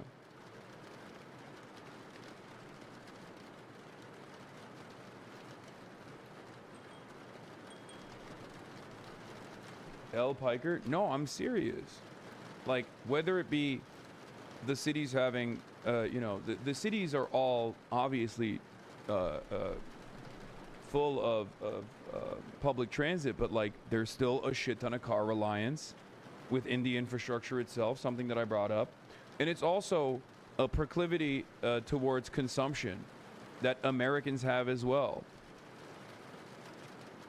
I'm telling you, Chinese people and American people share a lot of similarities. They are significantly closer in their cultural attitudes than you would think. Not even a joke. There was no coffee culture in China 10 years ago. Everything was about tea. No, because Chinese people are very they're Ameriboos like I am, you know? So I understand that. Like they look to American culture as a positive. Like the anti-American commentary is like a relatively new phenomenon from what I understand in China, as far as like not having a lot of reverence and respect for American brands and institutions is a relatively new thing. And I think it's partially because of China's rise as a recognized global hegemon. It's like the last decade attitude shift, but overall, throughout the history of the PRC, I think that Chinese people have always looked to the United States of America with great respect, and also with great reverence, and also with a lot of want. And the similarities are pretty obvious. I mean, you look at the Chengdu Panda conservation area, and there's a fucking movie theater. They're doing America better than us, is what I'm saying. Like, you go to the zoo in America, and there's a Starbucks in the zoo, there's a KFC, a McDonald's in the zoo, there's like a million different restaurants in the zoo. That's the most American shit I've ever seen. I don't know, I can't like explain my thoughts as well,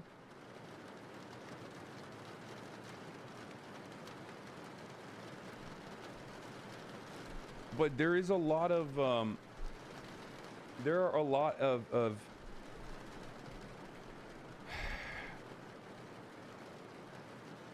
it's like you're going to a theme park. Yeah. Could you explain the Henry Kissinger thing from today? From yesterday? Yeah, of course. I've talked about it a lot. When Henry Kissinger passed, China was one of the only countries that openly came out and mourned Henry Kissinger.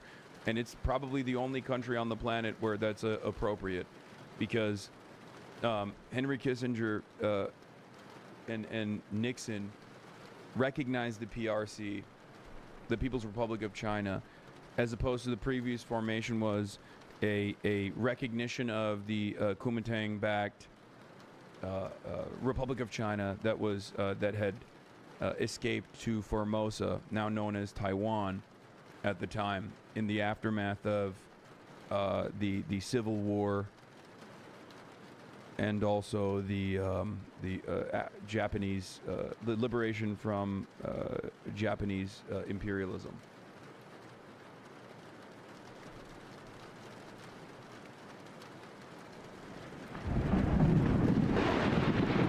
That is where, like, basically, Kissinger opened China up, openly recognized China as the China that we know today.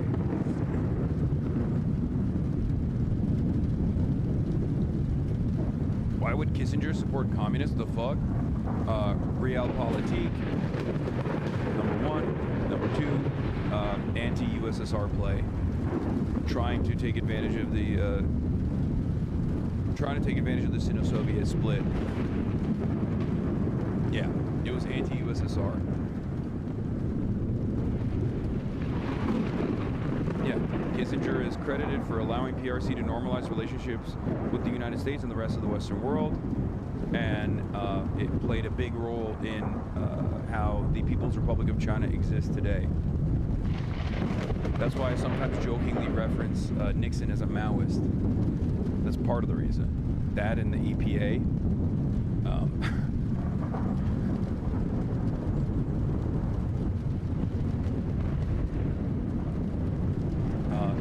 Is the reason, or some of the reasons why I say Richard Nixon was a secret Maoist. Did you ever explain that to Penny? What? That most people outside of China think Henry Kissinger is an evil demon, including Americans? No, I didn't.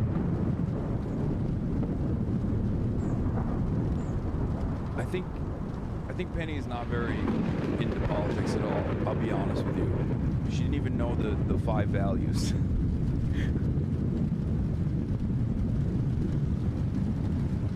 And I think that's because people in Chengdu are just chill. They're chill like that.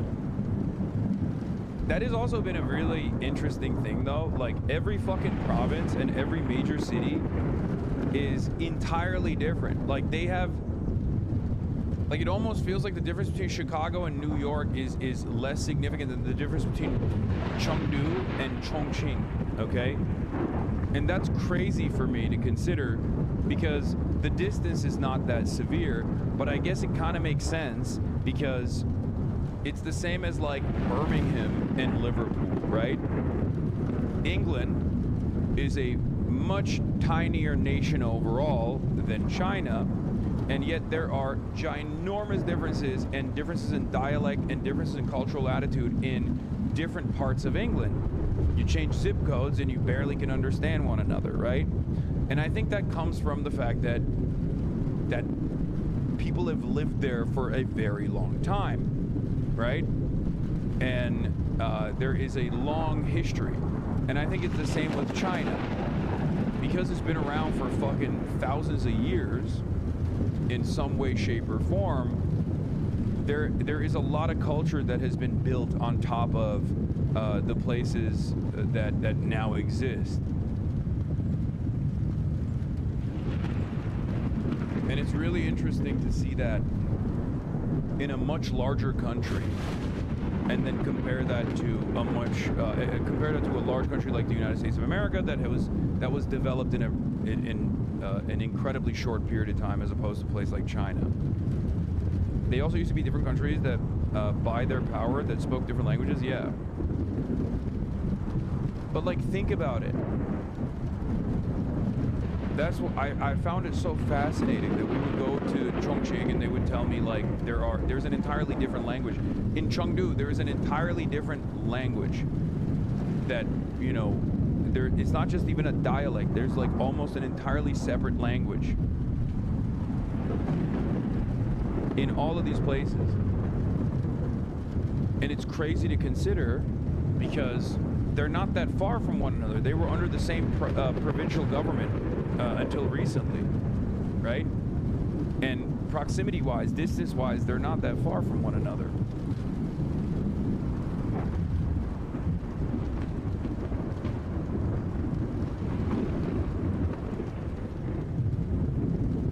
Shanghai has its own language too, yeah. Cantonese will be slightly different from Mandarin, yep. Majority colonist population versus native population in the U.S. Versus England and China, exactly. That's a major reason, for sure. A settler colonial nation, like a nation that was developed as a settler colony, is going to have more uniformity in comparison to a country that is, that became a nation state after, you know, hundreds, if not thousands of years of you know, monarchic reign, feudalism, all that stuff. So, tracing your ancestral lineage back to thousands of fucking years in the same goddamn city or in the same province, you obviously develop your own unique version of your own unique language, your own unique history, your own unique mythology, something that Americans can't necessarily do because America's a settler colony. It's the same with Australia, right? It's a lot more uniform in places like the United States of America. But I think that's also part of the reason why, and it could be a benefit, I would say, that's also part of the reason why, like, America is so open towards migration.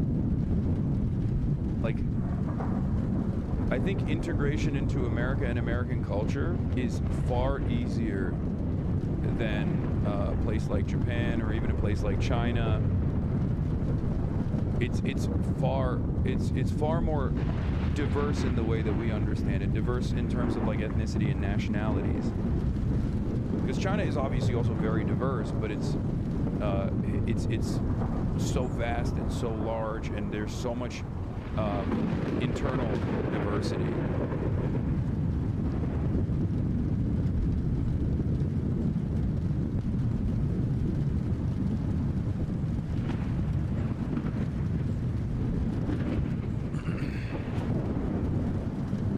There are 56 federally recognized ethnicities in China, each with its own entirely unique language, not including subgroups of the dominant Han people and the hundreds of smaller tribal minorities. Yeah.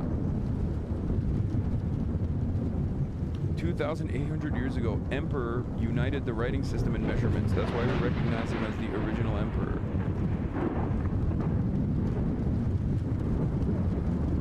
Chinese have been moving around Southeast Asia for a long time too. Indonesia has a big ethnic Chinese population. Yeah, of course, that too.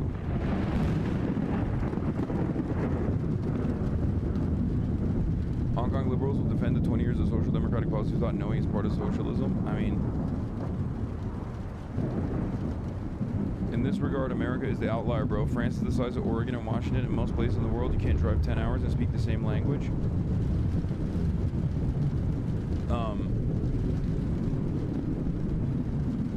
I guess. Yeah, sure. Russia. There are big countries out there, Chad. You know, it's not. America's not the only big country.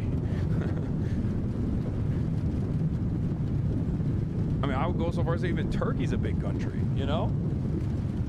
Fairly large country.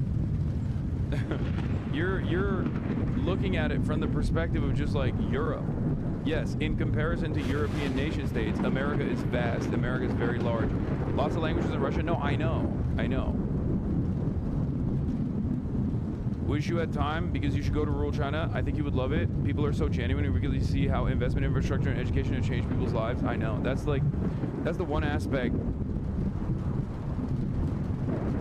That's the one aspect of China that I didn't get to see too much of, and I wish I could. Turkey's not big, bro. Okay, well, not so sure about Turkey. No, it's a fairly large country, 100 million population, almost 90 million. I don't know what the fucking population of Turkey is right now. When I was growing up, it was 80 million, but it's grown exponentially.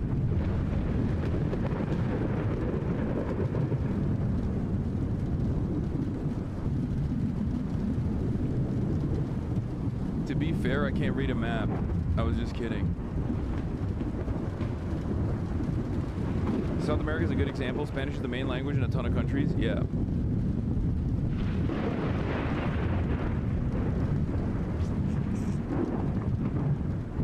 Are we not talking about landmass? No, it's landmass wise, it's pretty big too.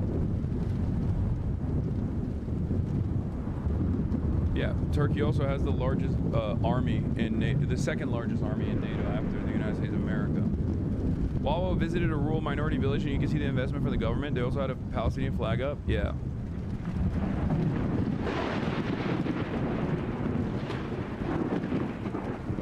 Will you be streaming when you land? I might rip a bitty stream potentially when we get to Hong Kong. Xinjiang looks very cool from the videos and streams I've seen from there. Should do a trip out there next time. I know it's so far though. That's why I didn't do it. Did you wish you could have spoken with / interviewed a CPC official on your trip? Yeah, but it is what it is. I thought China was mostly homogenous like Japan with its population. Is that wrong? Like, are you referring to different Chinese cultures or melting pot like the US?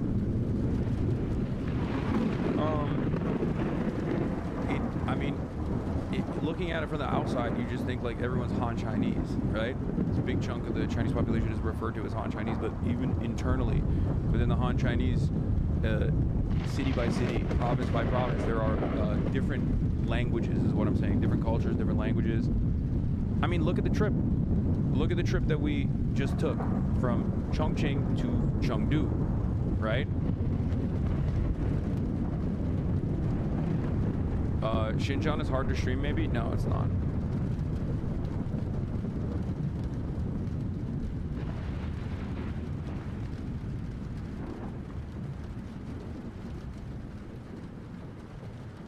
China is mostly homogenous, to be fair. No, but I'm saying that, like, even amongst the Han Chinese, which is what, like 90% of the Chinese population, there's a shit ton of diversity between different provinces and different like even amongst the Han Chinese, there's a lot of diversity. The DSA meeting is full. Oh, okay, we'll talk about that.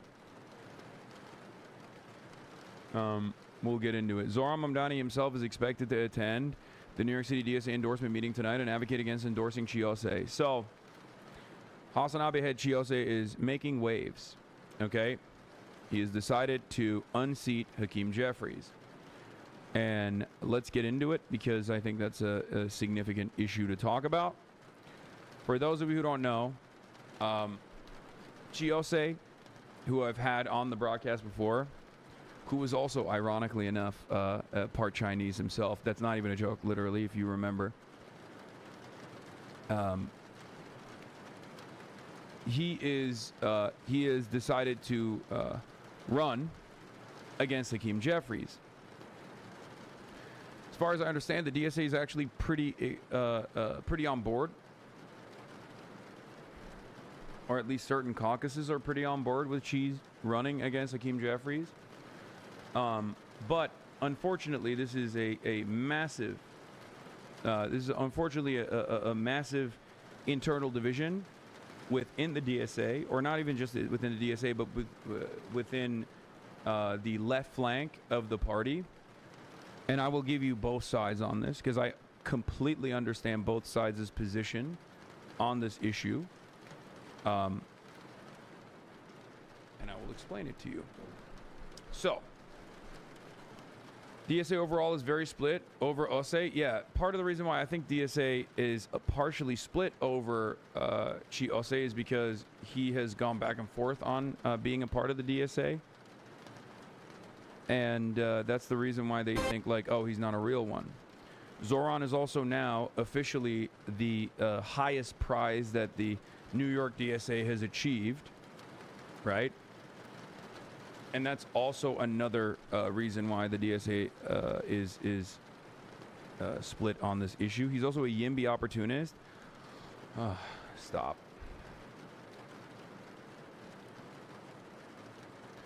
But basically,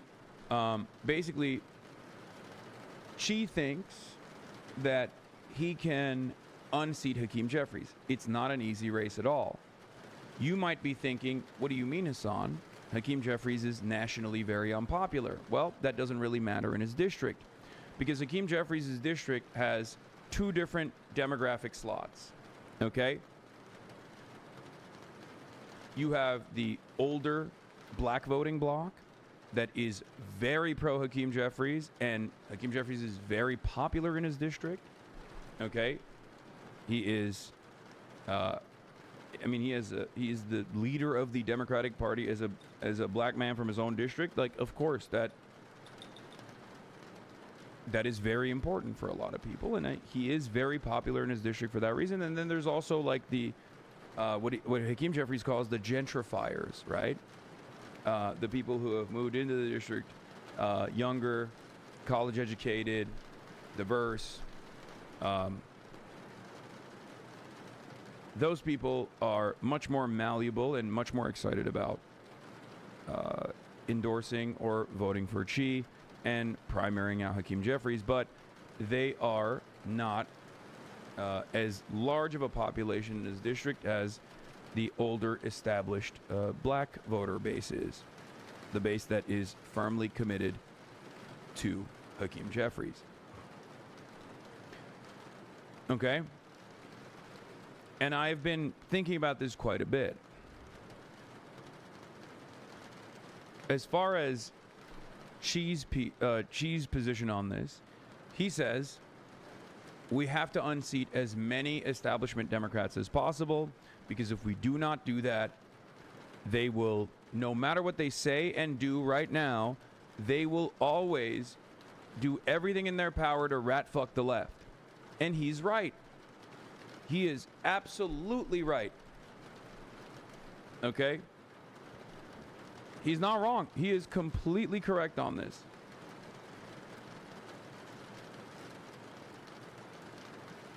What? But didn't the Black Committee turn against AIPAC?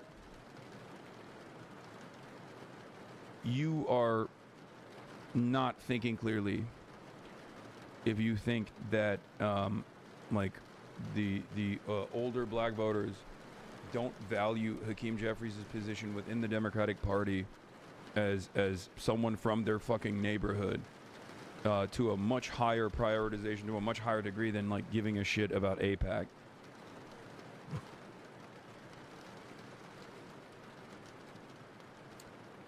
In any case, the reason why there's a tremendous division here is because obviously Zoran Mamdani, AOC, and many others are trying to play it very safe. They don't want to rock the boat for 2 reasons. One, they don't want to create too much discontent towards the left flank by going after the highest target. Because Hakeem Jeffries is the leader, okay? He is the minority leader in the House of Representatives. He is Nancy Pelosi's replacement in the Democratic Party. It's a if you go after the king, you best not miss moment, right? And obviously Zoran has a lot of work cut out for him. He has a very shitty job that he won resoundingly. And now the hard part will begin in terms of governance, in terms of being a good mayor, in terms of continuing his agenda, delivering on his promises, because he understands that his performance is going to determine whether or not the left flank of the Democratic Party can actually prove that they can deliver on their agenda and be resoundingly popular and potentially take out more and more establishment Democrats and deliver for the people. Okay?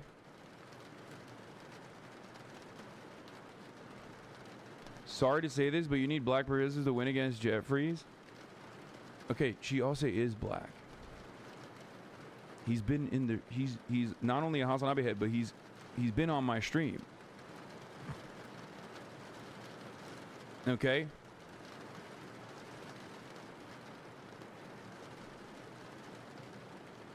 That doesn't matter in this situation.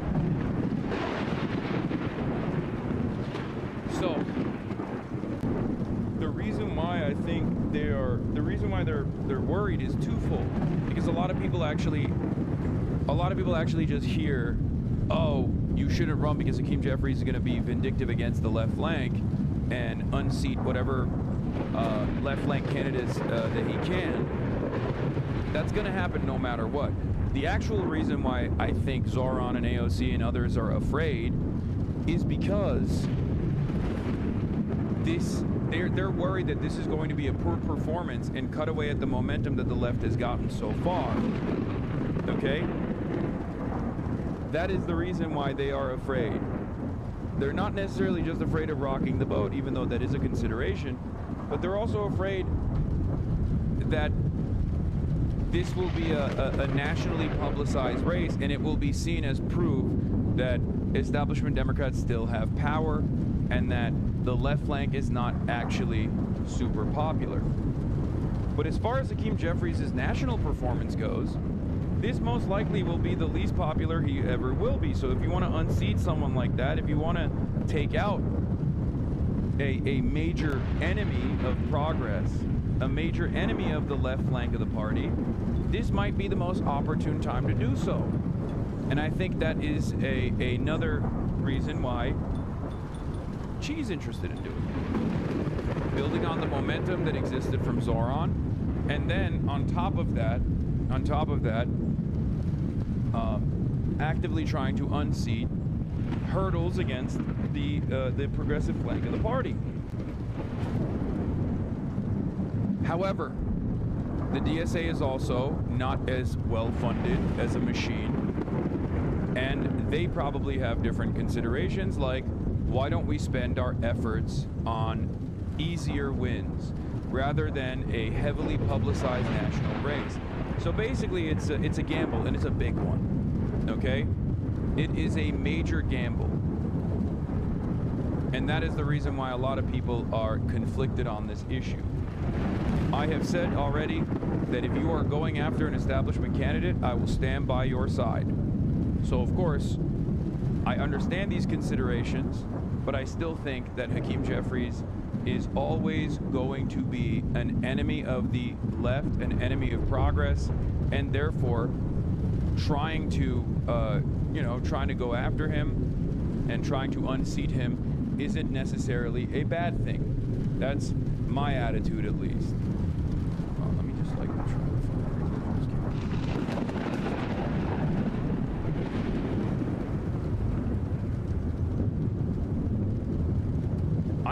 I think that ultimately running against Hakeem is also a good thing, because this is the only way that you can move politicians on any issue whatsoever. And I do think that Chiose's run against Hakeem Jeffries, in the worst case scenario, will still cause Hakeem Jeffries to take a more pro-left position. Like, it will force Hakeem Jeffries to be more open to the left. Now, how real that or what that will look like, I do not know, or how real that will be, I do not know, but I do know that he will take that position. It's the same as like unions, right? Even the threat of collective action or the threat of a labor union forming immediately causes the managers to reconsider the wages, and your wages immediately go up. That's such cope, man? No, that's not cope. It's just reality. I'm simply stating I don't know if that's going to lead to any tangible policies. I don't think it will, but he will at least present himself as more progressive. That's just always how it goes. I think that I don't know what Chi's like background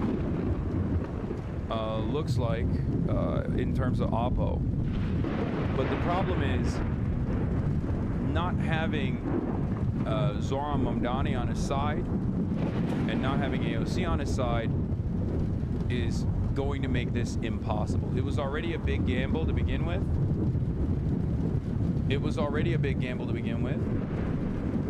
And it's already quite difficult of an undertaking. And that is the reason why the DSA is conflicted on it. But I think I gave you guys a fairly decent assessment of why the different camps are moving in the way that they are moving. I do not think Hakeem Jeffries is a good politician. I do not think that he is good for progress. I do not think he's good for even the Democratic Party in general. Okay? But none of that matters in this situation in terms of the calculations that AOC and Zoran and many others on the left flank are doing. I don't get it. Zoran was polling at 1% when he started. What is the difference? There are major differences. Zoran was going after an incumbent mayor that was deeply unpopular, that had tremendous controversy surrounding him, and although it was a crowded primary field, ultimately all he had to do in this situation was to make a name for himself, to present himself as a solid alternative to the other progressive candidates. Hakeem Jeffries is incredibly popular in his district, and you have to win your district. This is a congressional race. Hakeem Jeffries' approval rating is 75% or some shit in his own fucking district. A lot of you don't understand that. A lot of you don't realize that. Also, Zoran had a much longer commitment. Zoran Mamdani had a much longer history and a much longer commitment to the DSA, the New York DSA infrastructure, than Chiose had. This is devoid of the experiences New York City DSA comrades have had with Chi over the years, and devoid of the real debates New York City DSA comrades have had over Chi's endorsement vote. I know.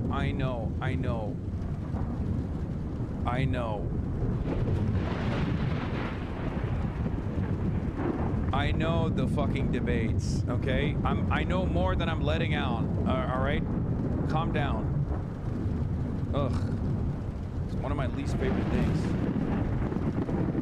In theory, I do love the caucus structure of the DSA because it's infinitely more democratic, but in practice it annoys me and I become a fucking Stalinist. It's good to keep things, it's good to keep internal divisions internal, okay? It's fine if you're gonna fucking constantly engage in critique and constantly engage in, it's not drama, it's a reality of organizing, it's a reality of developing a political movement, okay? This is a major fucking, it's a major issue. Well, the Stalinist caucus agrees with you? Yeah, of course they do. Yeah. But I hate when that shit comes out, okay? Just keep it to yourself, okay? Keep it within the internal structure of the organization. There's no need for outsiders to fucking to be privy to this kind of conversation. It's one of the most annoying things of all time.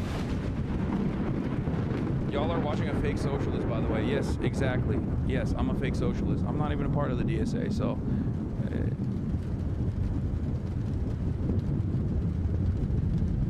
Anyway. Personal point of privilege video? No, that's not even what I'm talking about. This is more consequential than that. That stuff is just lame.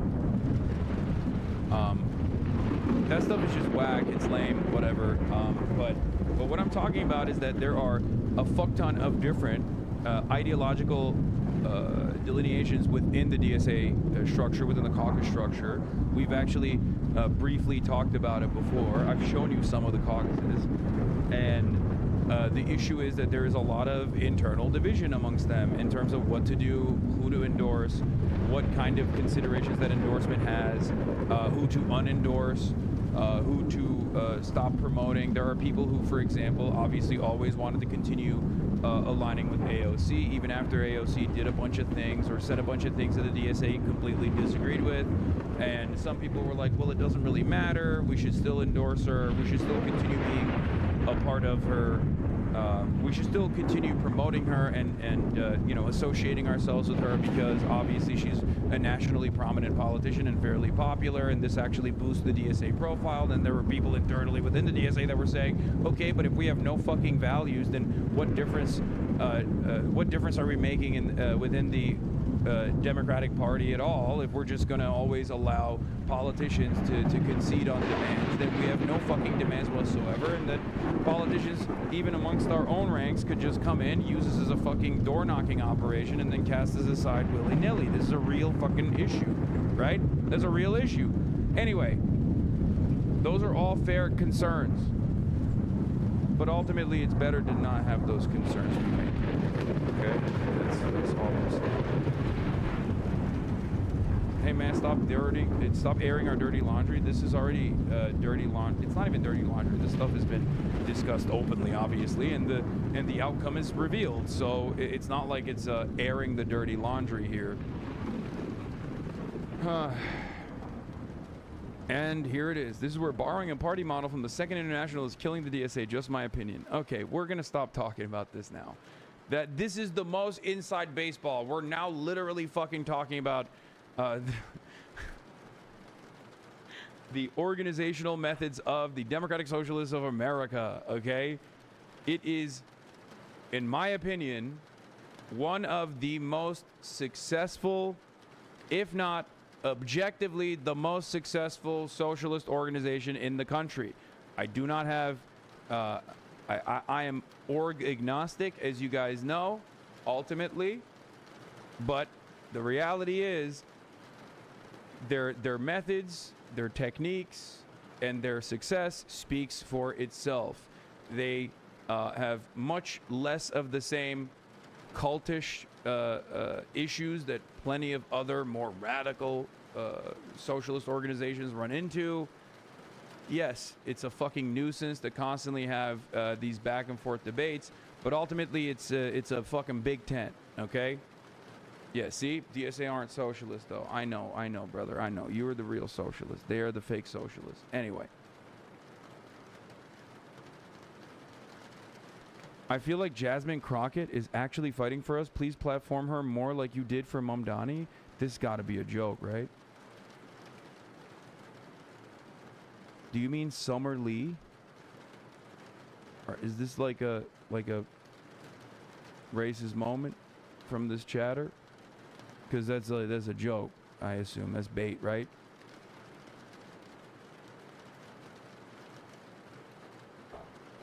No, we are serious.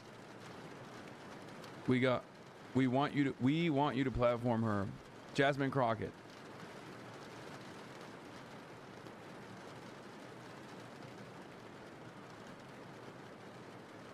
I feel like Chuck Schumer is fighting for us. Let's platform Chuck more.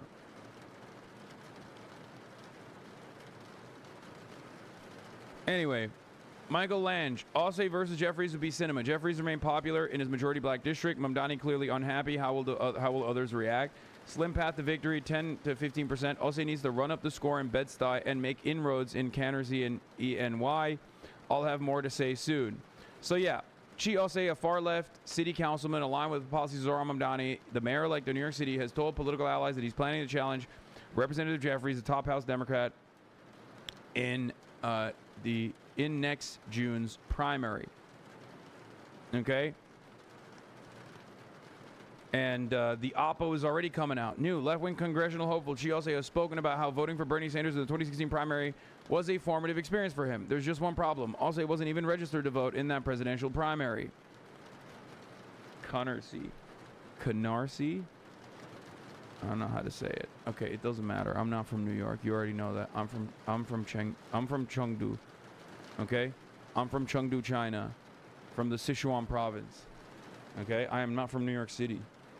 From the New York province, under the protectorate of Kathy Hochul, New York Oblast.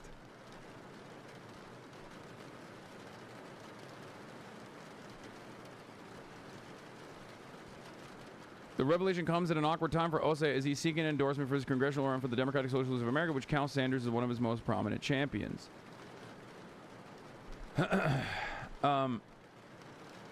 We already know Mamdani and AOC sympathizes. They just need convincing. I mean, they very clearly have staked their position even before this came out, seemingly, because you don't actually come to this conclusion, you know, on the moment. There was already New York Times reporting on this stuff. All right, let's get into it. Let's hear what they have to say. All right, well, likely encouraged by the success of Mayor-elect Zohran Mamdani, New York City staring down the very likely prospect of many of its leaders in Washington. Listen, Groundwork gave me a labubu when I was at the fucking the DSA conference, so I'm obviously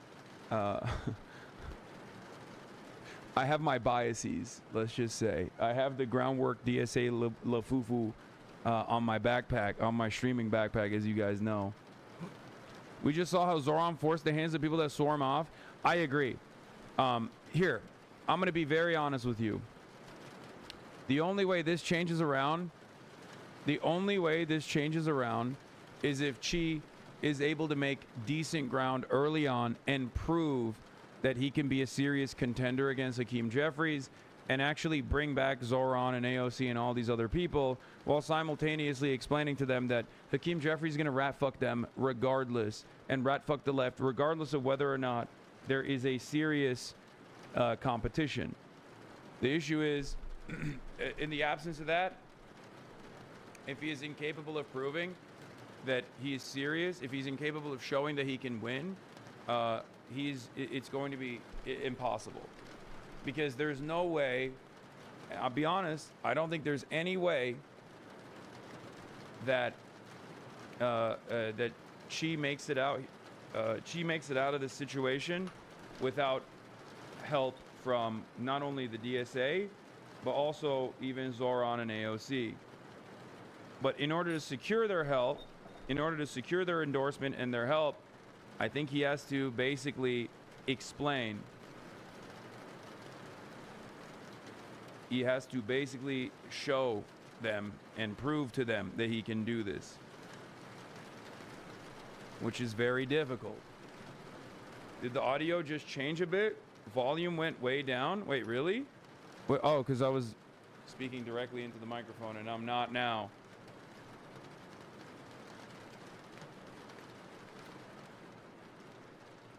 Keep it to yourself, positive. I mean, I am supporting Chi.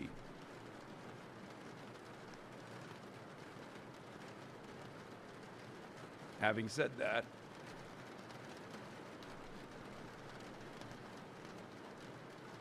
I have to be serious about my analysis as a political commentator first and foremost.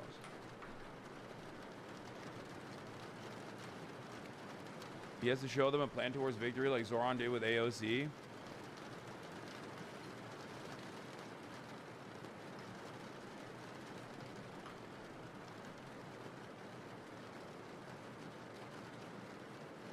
It's bad tactically and strategically, in my opinion. It weakens the coalition for 2026. No, I don't agree with that. I mean, I understand why you are running scared. I get that. Ultimately,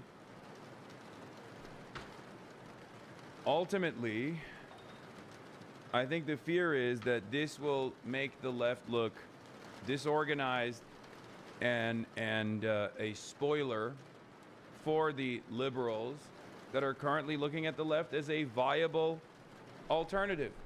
But on the national side, because Hakeem Jeffries is objectively unpopular, like unimaginably unpopular with a base of support on the national front, this actually isn't a bad thing. If you're thinking nationally, this is a good thing. If you're thinking in terms of the congressional seat victory itself, it's very difficult. Nationally, this is a great thing. Chi Yose will get, I think, a lot more support from outside of New York, but you can't win your district that way. His 3 big potential endorsements were all long shots, so they probably, personally, not going to hate too much. No, they already have come out and said, no, he shouldn't do this.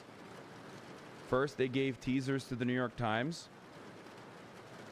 First, obviously, Zoran's team, or maybe, you know, Zoran's team very clearly leaned into the New York Times, and there was a brief blip in the New York Times a couple weeks prior to this, before Ose even came out officially. There was a little bit of a afterthought in a New York Times article, and people were speculating. Okay? Hakeem's district voted for Mamdani, right? That is a clear signal that is winnable for Chi. Hakeem Jeffries' district voted for Zoran Mamdani in spite of Hakeem Jeffries' endorsement, but that doesn't necessarily mean they won't vote for Hakeem Jeffries.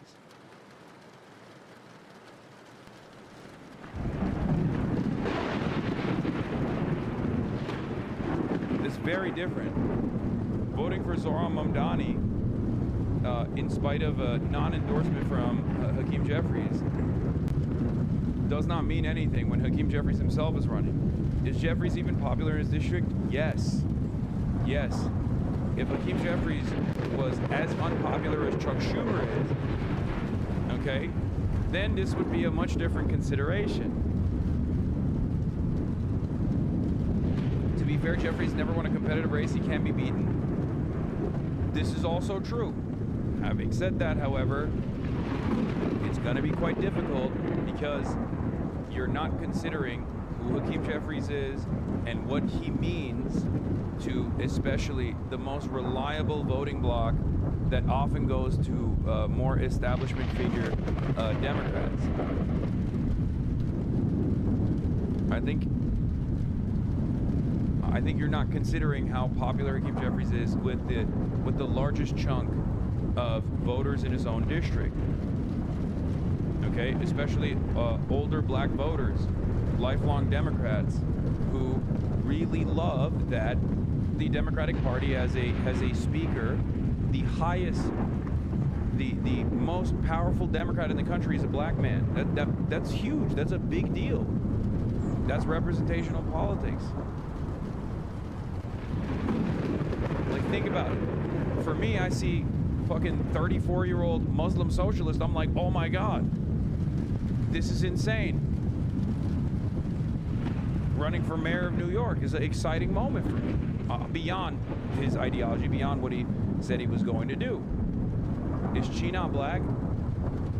Yes, he is. But he's not the fucking speaker. Hello? He's not the most powerful Democrat. He is unseating the most powerful Democrat in the country.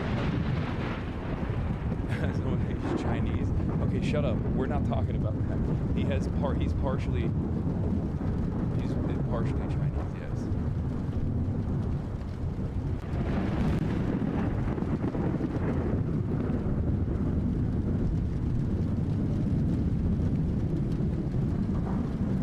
Chatters think if he beats Hakeem, he becomes speaker. Yeah, that's not how that works. Just like AOC beating Joe Crowley didn't make her the treasurer of the Democratic Party, Chatters. Joe Crowley was the third most powerful Democrat in the country in an uncontested seat. AOC was able to sneak into that primary and unseat him. She did not magically become the treasurer of the Democratic Party. That's not how this works.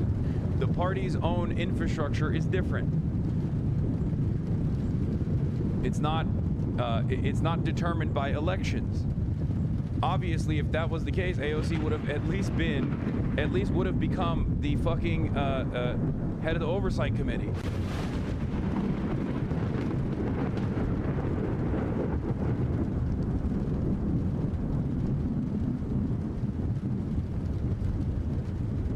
Here's Chi talking about Hakeem's popularity on your stream back in July. A lot of love in New York, even from like libs and folks in the center, but Hakeem still has like a, you know, in the district that he represents, we have some overlap. People love him. A lot of people do like him. I think there is a sizable amount of folks who have their issues, but you know, older black folks in Bed-Stuy, in Canarsie, love him. Yeah. I'm truly shocked.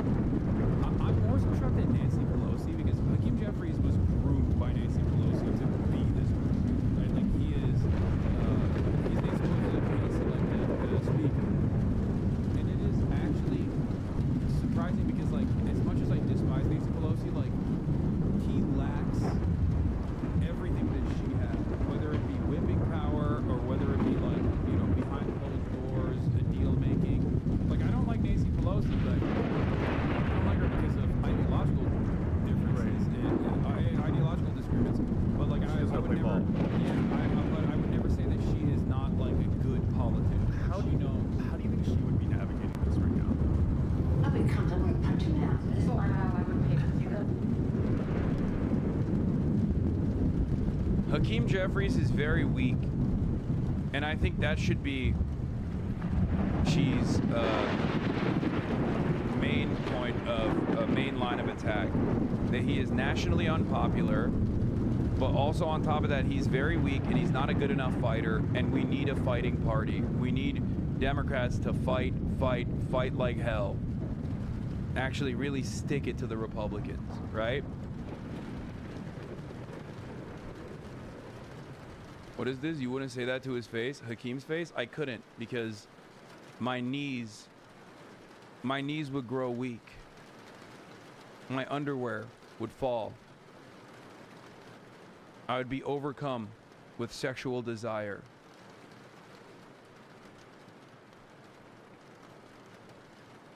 Hakeem Jeffries' sensual figure would absolutely destroy me.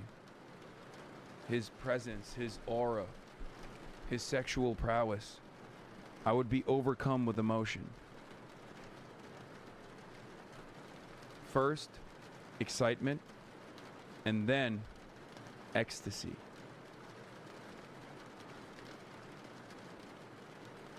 As a national figure in the party, he's weak, but as a local politician, he's very popular. It's half the battle. She is crushing his popularity locally, and then he also has to offer virally popular policy positions Jeffrey's not able to mimic and take on himself. Yes.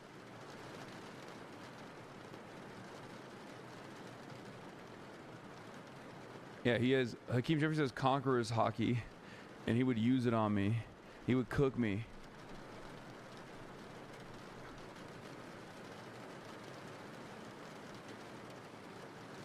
I too am sexually attracted to cardboard boxes. Okay, well, you're joking, but I'm being serious. All right, I gotta pee. Getting serious about primary challenges. Yeah, so, and it goes all the way to the top with a city councilman poised to challenge Democratic leader Hakeem Jeffries. Our senior political reporter, Henry Rossoff, live for us at City Hall with what you need to, and what you need to watch out for. We thought that maybe AOC would primary Chuck Schumer, but there might be others. Yeah, well, that primary would be years down the line. We're talking about congressional primaries next year, and candidates already coming out of the woodwork, both in style and substance, copying Mayor-elect Mamdani. And as you say, this goes all the way to challenging the top Democratic leader in the country right now. I'm New York City Council member Chiose, and this is my new series, Why Not Working? Known for his edgy and engaging social media videos filmed around the city that look and sound a lot like We're going to get to the bottom of this. Mayor-elect Zohran Mamdani's, now Brooklyn Councilman Chiose, a big backer of Mamdani, is trying to capitalize on his momentum. He's filed paperwork to run for Congress against Democratic Minority Leader Hakeem Jeffries, although he's stopped short of a formal announcement. Leader Jeffries seemed confident when asked about the potential challenge. Come on in, the water is warm. If anything, the water is downright hot across the city.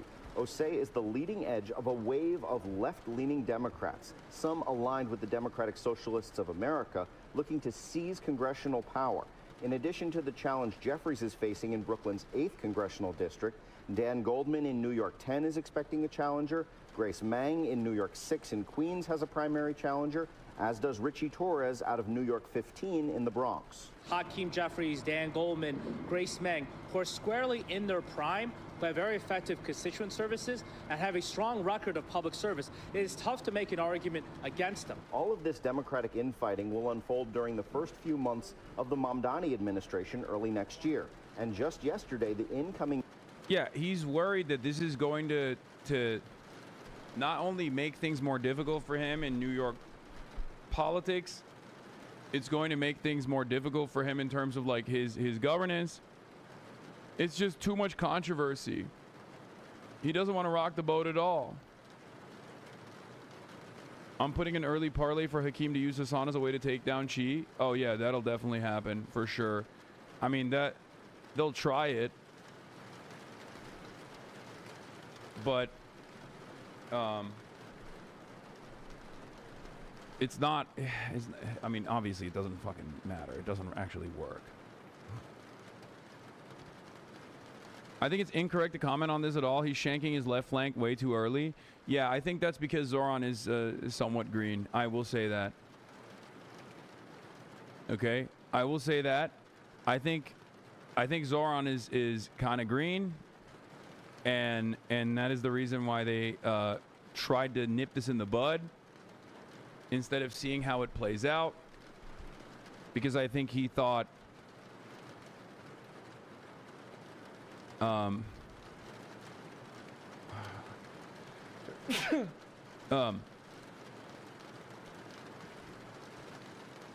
instead of seeing how this plays out, I think he just wanted to stop it from happening at all because he was worried. She would also basically be a New York City DSA proxy versus the Dems. NYDSA would be putting in a lot of hard work for a very, very hard election. Harder than versus Cuomo. Some people are worried that means leaving other local elections short-staffed. Exactly. No, that's precisely what the internal consideration is. It's whether or not this actually cuts the wind off the sails of this now growing momentum, because now you look like a spoiler, right? It's not impossible Zoran and Jeffries have made a deal in the primary for Jeffries to not endorse Cuomo or something similar. Obviously, who knows? But it could be the calculation. Okay, well, who gives a shit? That was behind closed doors.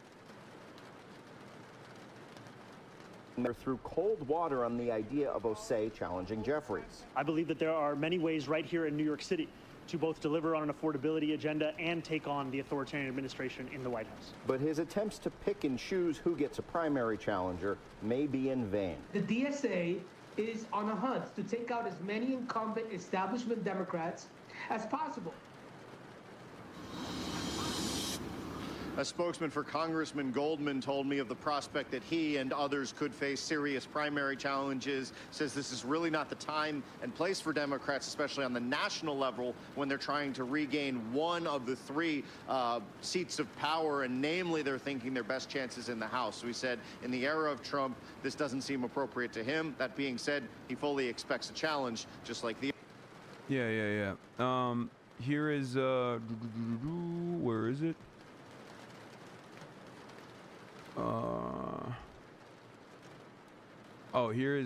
Here's a Pix 11 exclusive that Zoran gave, where he basically specifically demanded that she not do this. As you've seen, your election has created a lot of buzz. Now that the midterms are underway, that seems to be the focus, but your name...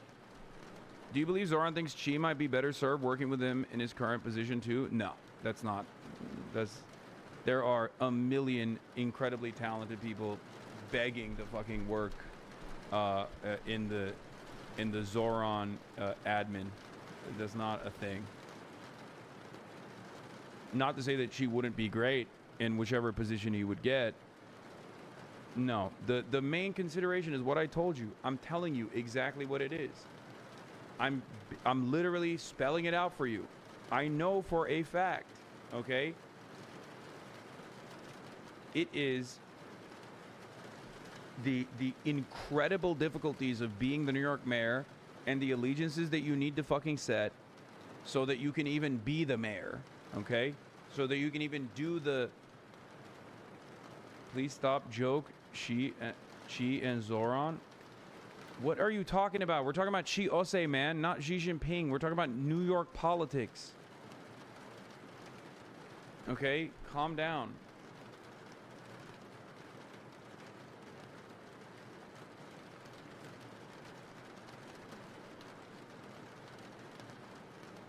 It's fears of doing the job without having all of these allies, or rather having them develop tremendous amounts of resentment against you, and you need those people. Let's be fucking real, right?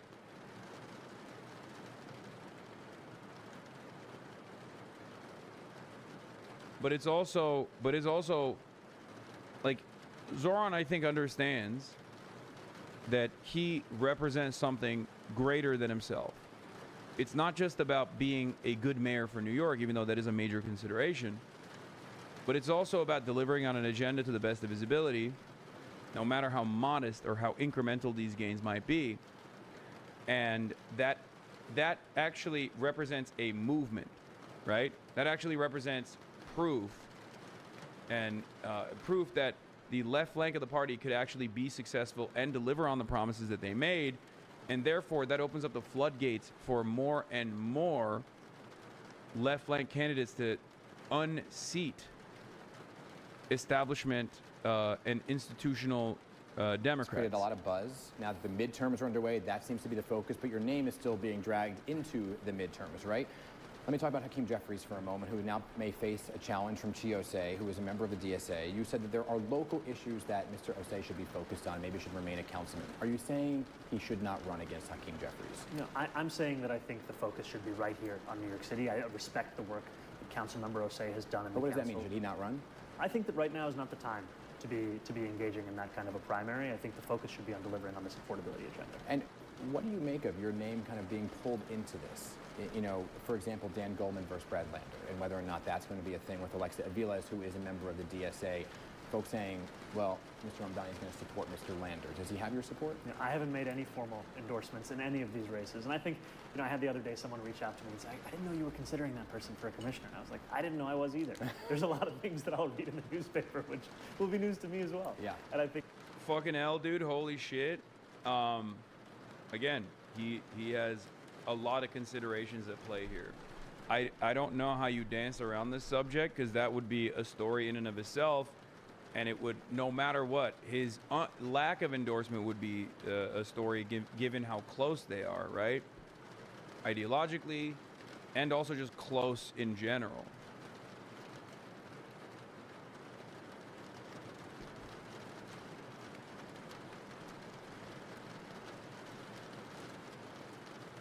This is the annoying and shitty aspect of politics. I think there's the fact that Chi Ose did so much to help create Zoran's platform with his team. Now that Zoran's going to be in power, maybe this isn't the time to leave the place where much of that platform will have to be enacted for a quixotic primary campaign against a politician who's unpopular in America but popular in his district. Yeah, this is not the same kind of primary. It's not. I think the best thing that Zoran could have done in this situation was to just, you know, say, hey, I can't be thinking about this right now. Okay? I can't be thinking about this right now. I can't be thinking about this right now. Him not endorsing Lander is crazy work. No, it's because, again, this is New York City DSA internal politics to a certain degree. Brad Lander left New York City DSA. I like Brad Lander, for the record. I think he's great. But he left New York City DSA after October 7. And outside of that, there is a DSA candidate on that race.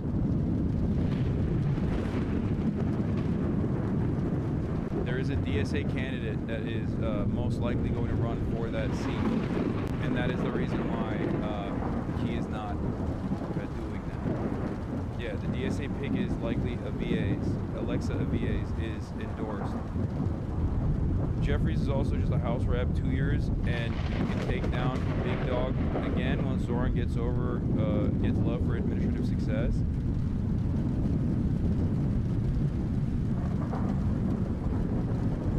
It's New York City DSA. It's New York City DSA politics taking place here, and that's the reason. I don't even think Brad Lander has officially.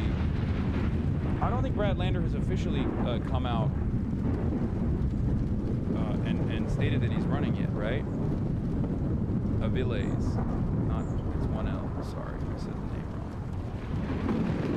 I want to know why Lander isn't planning to run for governor and unseat Hochul or something. My God, seems far more advantageous for a target for him to aim for. Even if that was a consideration,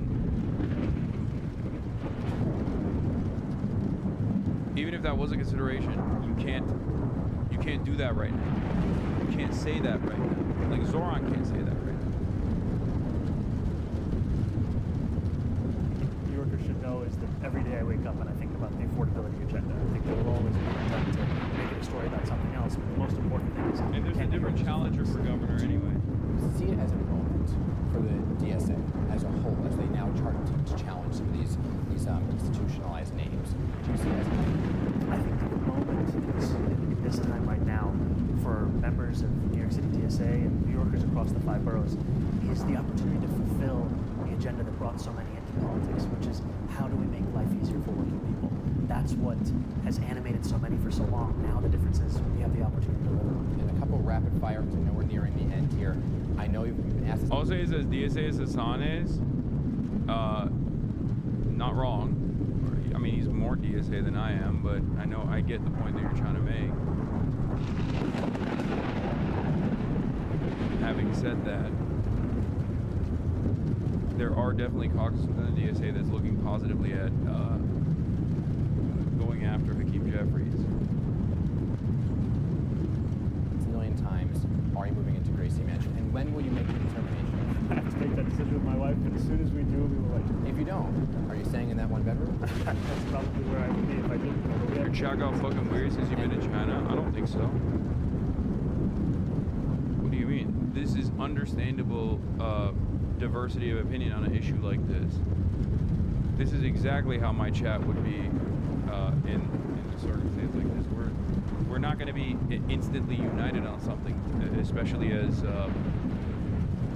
like this is super close to many people. Many people that are in this community are straight up in these rooms, in these caucuses, within the New York City DSA infrastructure. They're not. Also for the swearing in, do you have any plans on where that's going to be and who's going to be there? I have to be honest, I don't even know what I'm doing in the next 30 minutes, so I don't know.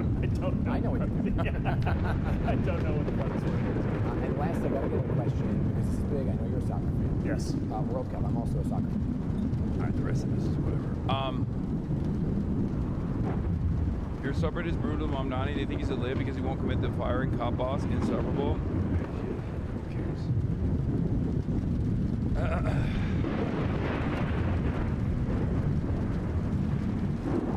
So I think the major thing here from my perspective is like this is the whole point. This is the entire point. The Democratic Party is nationally weaker than it's ever been. Hakeem Jeffries is nationally an incredibly weak candidate for good reasons. He is a very powerful candidate for the congressional race, obviously. He's very popular in the district. Having said that, it's a gamble, for sure. Even with Zoran, AOC, Bernie Sanders' triple endorsement from the start, it would still be a very difficult race to win. Make no mistake. And it's virtually impossible without their help. Having said that, this is supposed to be the whole point, right? In the absence of a viable third-party alternative, this is supposed to be what we are doing. This is what Zoran did as well. Now, of course, the situation was very different because that race was, there was a dead-in-the-water incumbent, right? So that was a much different mayoral race if you were looking just at the race itself and not the larger trend lines and larger consequences of what a victory like that would spell. But yeah, Michael Lange is not wrong about his assessment, where he said there's a 10 to 15% shot right now for victory for Chiose.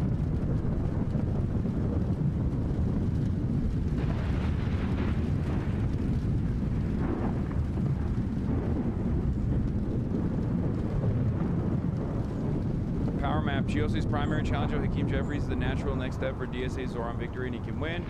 Aaron Bequee says, respectfully disagree with this. There's no analysis of vote margins. Using raw vote totals is less helpful. The era of Operation Power is sadly over. Should be relied on for a field plan.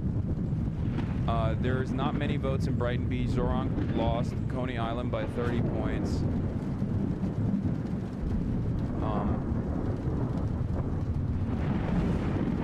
The easiest way to take Chi and DSA to a historic win is to rely only on these northern precincts, picking up 17,000 votes in AD 55, 56, 57. However, part of the reason to run this race is that we have an opportunity to expand and grow on that coalition by running a robust, well-trained, and unrelenting ground game across the district, by reactivating the dormant Operation Power Coalition. Okay, this is so inside. You are still that fat little rich boy deep down inside? What the fuck?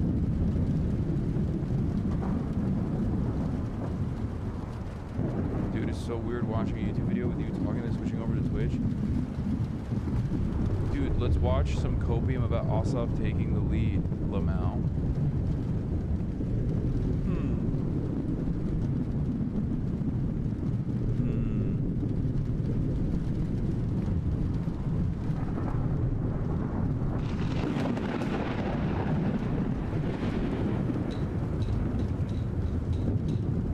Maybe this shows that your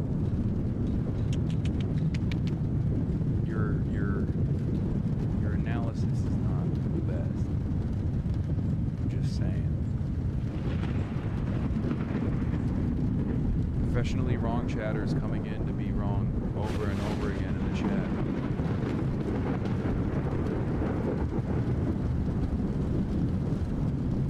chat. Is Zoran a fighter because he's showing a little belly? A little bit. But yeah, it does get tiring dick riding people who are always wrong like this chatter. No, I think as long as they have a sense of community amongst other professionally wrong people, they're pretty happy. It's not like anybody ever calls into question their political analysis. They're fucking anonymous.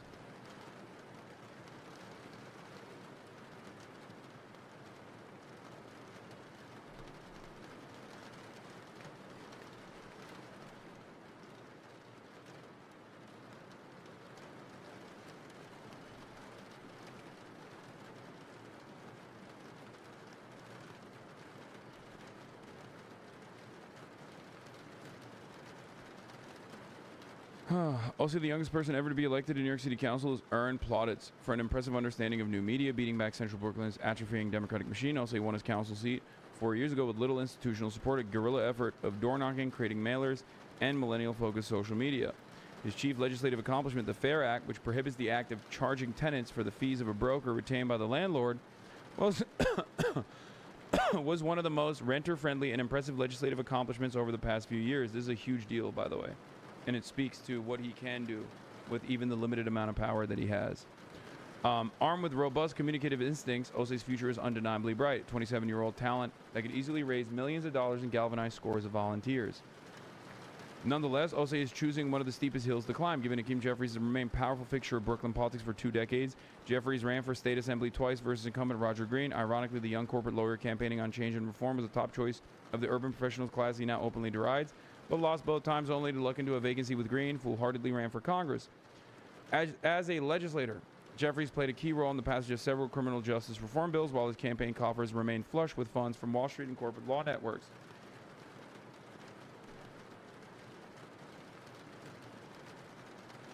Mike from PA believes in Chi more than you do. No, I believe in him. I'm supporting him.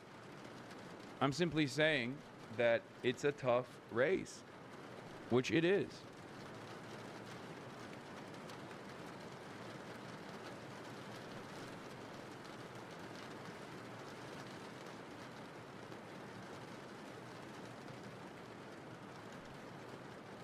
I don't even care about the internal division in New York City DSA about Chi Osei. And I don't think Michael from Pennsylvania would disagree with me on how tough of a race this actually is. He recognizes it too. I'm sure he's just hopeful. He's hopeful that, because this is a very impactful race.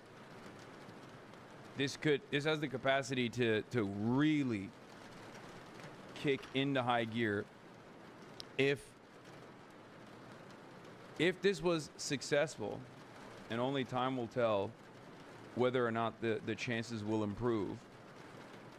Obviously, the early hits from his closest allies is not a great start, but if successful, this would be an incredible change.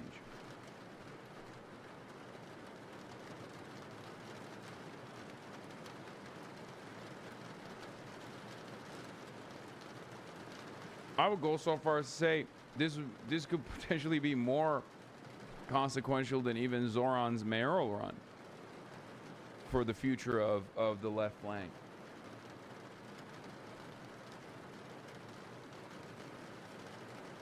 I think that, like I said, I wish that Zoran didn't actually immediately go, don't do this. Like, even if that was his analysis, there is no reason, there is no fucking reason for him to say don't run publicly. No reason whatsoever.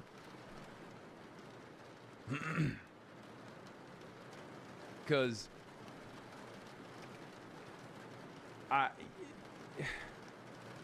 like the lack of endorsement speaks for itself. He has more power than he has more power and more prominence than he thinks he has. And these guys fucking despise him regardless of what they say behind closed doors. Hakeem Jeffries and the establishment Democrats, they see him as a threat regardless.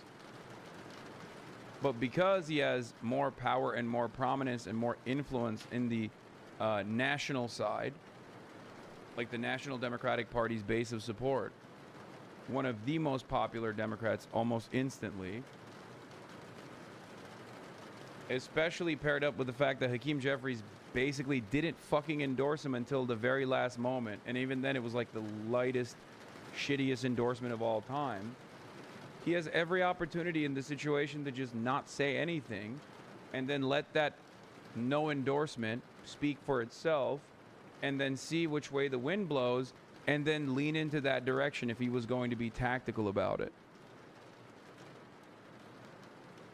You know?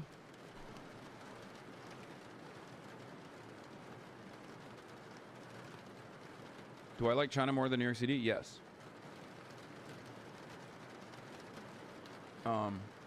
But it depends on which city you're talking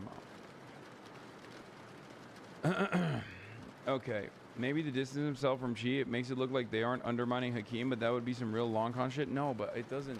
I understand that is the reason why he's doing it, but like, no matter what Hakeem Jeffries has told him behind closed doors, like, it doesn't matter. He is going to always oppose the agenda of progress. Hakeem Jeffries' position, and the reason for why he's in the position of power that he is in the Democratic Party, is because he is anti-left. He's anti-progressive. More so than fucking Nancy Pelosi was even. Like, openly contentious to that kind of politics.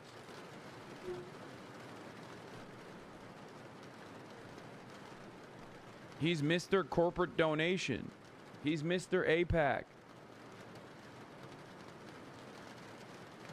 It's ridiculous to even stand by his side in any way, shape, or form.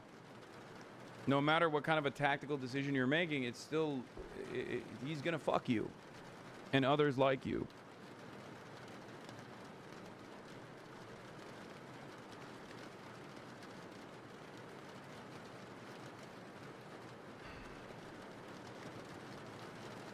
In local politics, Jeffries maintains a lower profile. He's repeatedly sparred with New York City DSA, whom the spokesperson of Transplant himself is referred to as team gentrification. Yeah, that's how they call it all the time. Jeffries also counts relatively few tried and true allies compared to his congressional contemporaries such as AOC and Nydia Velázquez. He eschewed aligning himself with Eric Adams, who concurrently rose through Black Brooklyn politics, but took a hands-off approach with respect to the mayor's myriad of scandals. This year, the House Democratic leader sat out the Democratic primary for mayor, only issuing a tepid endorsement of Zoran once the result was beyond doubt. The Brooklyn representative remains closely allied with organized labor, the governor, and the state's congressional delegation. Most importantly, for the purpose of the discussion, Jeffries remains well-liked throughout his majority black working and middle-class district. Yep. New York's 8th congressional district spans more than a dozen neighborhoods in Brooklyn, stretching from gentrifying Clinton Hill and Bedford-Stuyvesant through many of the city's preeminent black communities, low-income Brownsville and East New York, middle-class Canarsie and Flatlands. The southern Brooklyn portion, which includes Sheepheads Bay, Gravesend, Brighton Beach, and Coney Island, remains a sizable geographic portion, home to many more politically conservative immigrants from the former Soviet Union who scarcely contribute in Democratic primaries. Hence, the vast majority of the Democratic primary electorate in New York 8 comes from either the district's left-leaning gentrifying pockets, college-educated renter majority younger, or its predominantly black neighborhoods, diverse class character, older, less college-educated, where politics is less ideological but more centered on institutions and relationships. In the Democratic primary for mayor, Zoran Mamdani defeated Andrew Cuomo 58% to 44% across the 8th congressional district. That number is a terrifying one, I think, for Chi. It's not a great number for Chi. Mamdani won by trashing Cuomo in both Clinton Hill and Bedford-Stuyvesant, 76% to 24%, blanketing the tree-lined brownstone blocks of central Brooklyn with enthusiastic canvassers, while maxing young voter turnout with sharp messaging and attentional hegemony to voters under the age of 45. Mamdani was ubiquitous.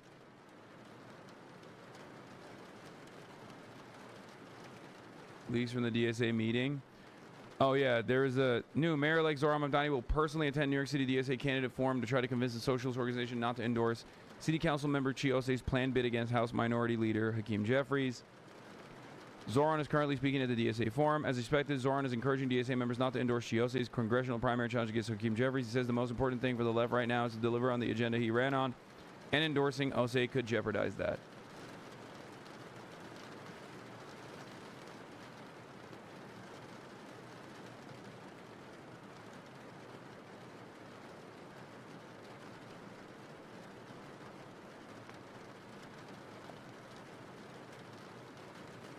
What makes Chi different from Hakeem is his energy. Older libs won't be as apprehensive to someone from the community. That's who Hakeem was back then. Convincing white people is another issue. No. Convincing white people for Chiose is not a problem. Not even remotely a problem. I know for a fact that it's not convincing white people. White people would love to vote. Like, the college-educated gentrifiers, ironically enough, they were Zoran's base as well, and they will be Chi's base as well. It's going to be the older black voters that are the most reliable voting bloc, especially in the primaries. That he's still mad that Chi backed the other guy for mayor in primary. What are you talking about? Chiose was they did the dual endorsements and stuff, but he was literally Zoran's guy. You're wrong about that. It has nothing to do with that. I'm telling you how it is, straight up. I promise you. I promise you. I think if Chiose had the same exact policies, was a white dude, it would be over anyway. But I think him being black makes it easier for him to convince the boomers. However, it will still be very difficult because Hakeem Jeffries is not only from the community, but also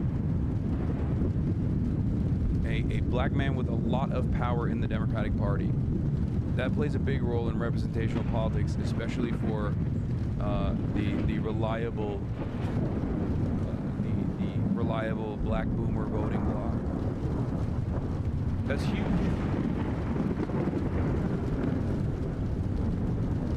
Either way, it's a win-win for Dems. People need to see rising stars alongside the leader earning his bones. Yeah. I think the scared narrative here, the fearful narrative here is that people think that he's going to, you know, demand too much attention and separate all these other races that the DSA is going to be pushing on. And also on top of that, he would, if he lost convincingly in the primaries, then that makes the left momentum look bad. It basically cuts the wind from the sails of this like broader left flank takeover. That's it. I think it's not strategic. But that is why I said it's like he signed it. Oh, Trump signed it. Yeah, AOC says also that Jeffrey's primary challenge is not a good idea. The Epstein bill has been signed, ladies and gentlemen. I wonder what we will see from said Epstein bill.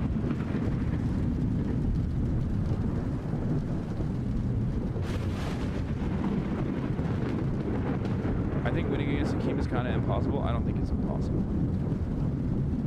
What does Zoran say? It's always impossible until it's done. President Trump says he signed the Epstein files legislation. I wonder why he didn't make a big show of it and did a lid before signing it.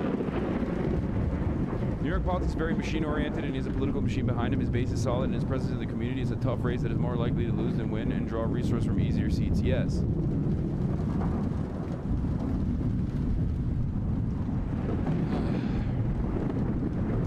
Madiba said that. Nelson Mandela said that. And Zoran Mamdani said that. Well, he didn't say that. He was just...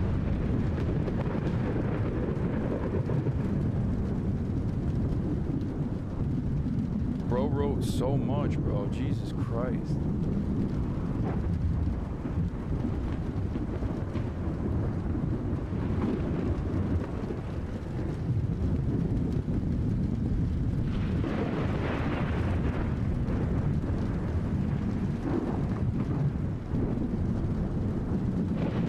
Wow. Donald Trump says he's meeting with Zoran Mamdani, whom he calls a communist mayor, this Friday in the Oval. That's so stupid.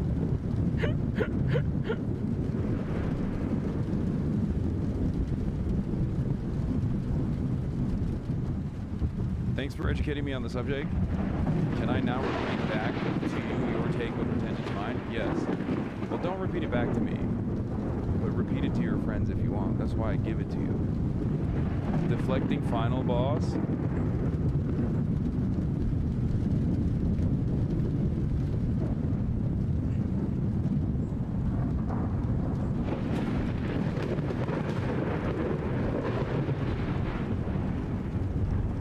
Calculation DSA is making on Chi versus the one Zoran is making him could be different. Like Zoran is thinking about successful rep on his policies. DSA is thinking, is this guy actually a socialist? What? For who? For Chi also.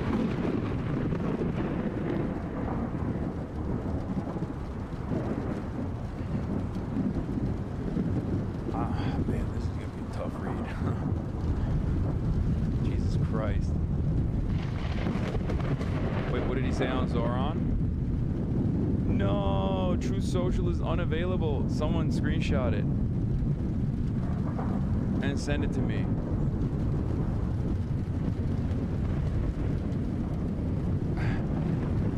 Jeffrey Epstein, who was charged by the Trump Justice Department in 2019, not the Democrats, was a lifelong Democrat, donated thousands of dollars to Democrat politicians, was deeply associated with many well-known Democrat figures, such as Bill Clinton, who traveled on his plane 26 times, Larry Summers, who just resigned from many boards, including Harvard, sleazebag political activist Reid Hoffman, minority leader Hakeem Jeffries, who asked Epstein to donate to his campaign.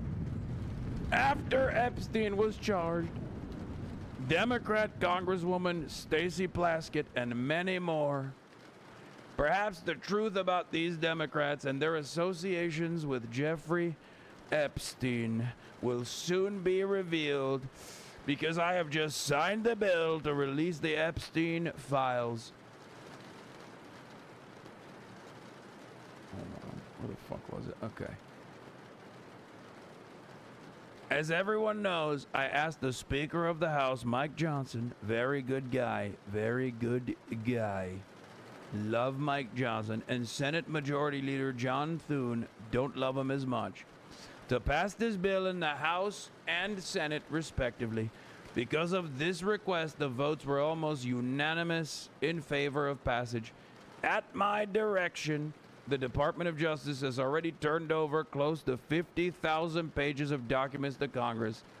Do not forget, the Biden administration did not turn over a single file or page related to the Democrat Epstein, nor did they ever even speak about him. Democrats have used the Epstein issue, which affects them far more than the Republican Party, in order to try and distract from our amazing victories, including the great, big, beautiful tax cut bill, strong borders, no men and women's sports, or transgender for everyone,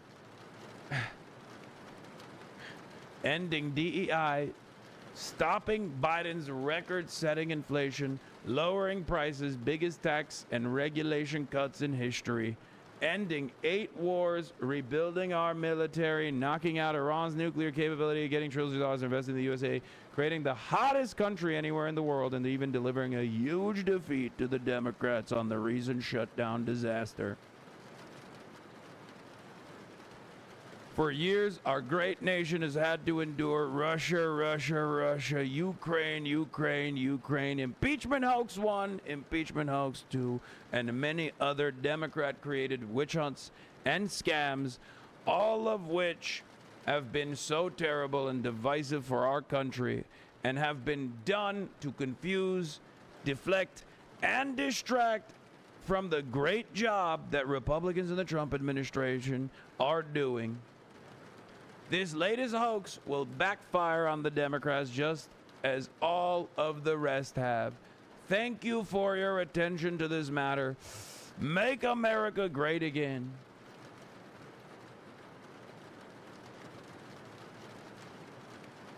So, how do I feel about this?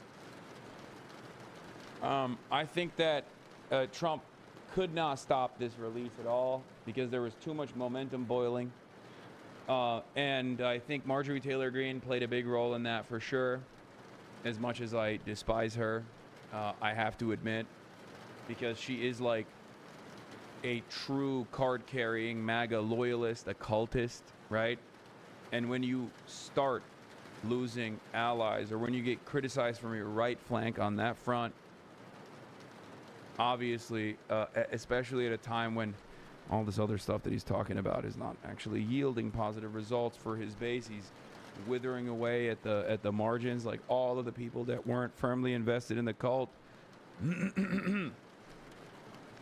All these people that were not firmly in the Trump cult have been slowly but surely going, okay, dude, you did transgender for everybody, but like, you know, the groceries are still expensive. Electricity bills are skyrocketing. Affordability is not getting any better, right? So who gives a shit?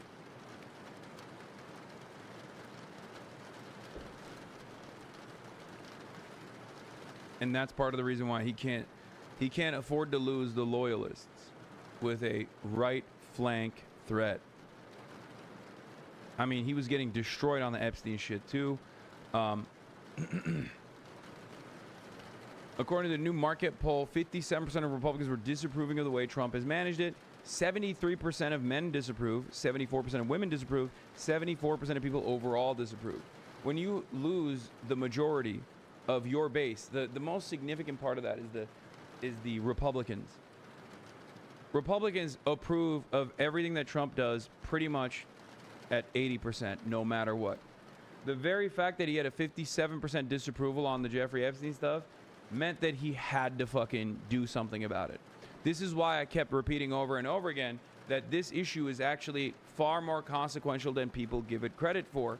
People do not understand that because this was such a galvanizing factor for like the QAnons of the world, and the fact that like even the average Democrat sees the Jeffrey Epstein stuff as like, or the average Republican sees the Jeffrey Epstein stuff as like one of the only forms of class expression that you see,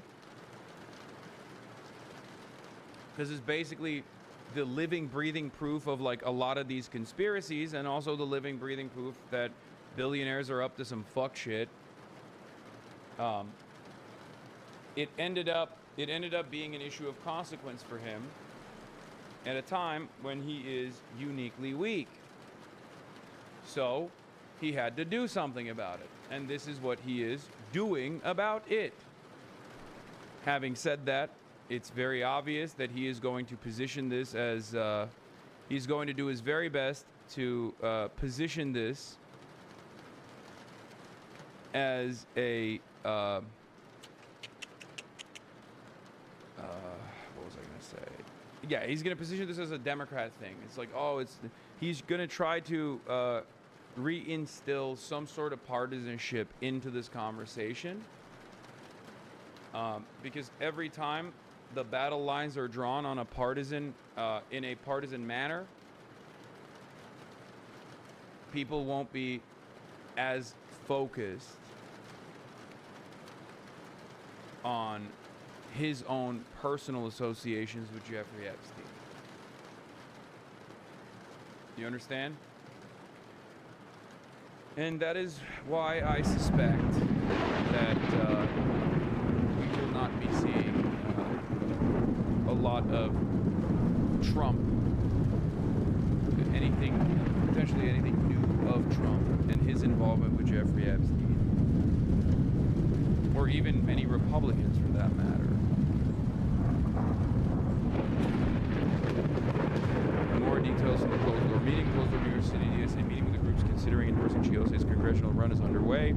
Per sources, Ose said in remarks that Hakeem Jeffries uses race as a shield while he fails to fight fascism. Sources tell me Ose said he knows there's skepticism in the room. Zohran Mamdani is potentially going to appear to argue against endorsing Ose, but told DSA members he's committed to fighting for true socialism, to take concrete steps to end the genocide in Gaza. Mamdani has arrived at the meeting and is in line to speak against the idea of endorsing Ose per sources.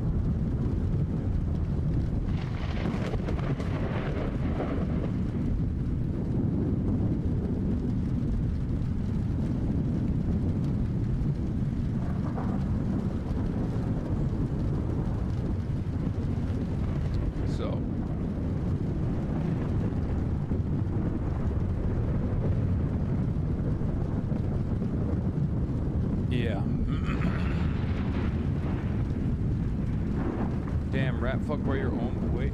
Okay, guys, you have to remember. Okay,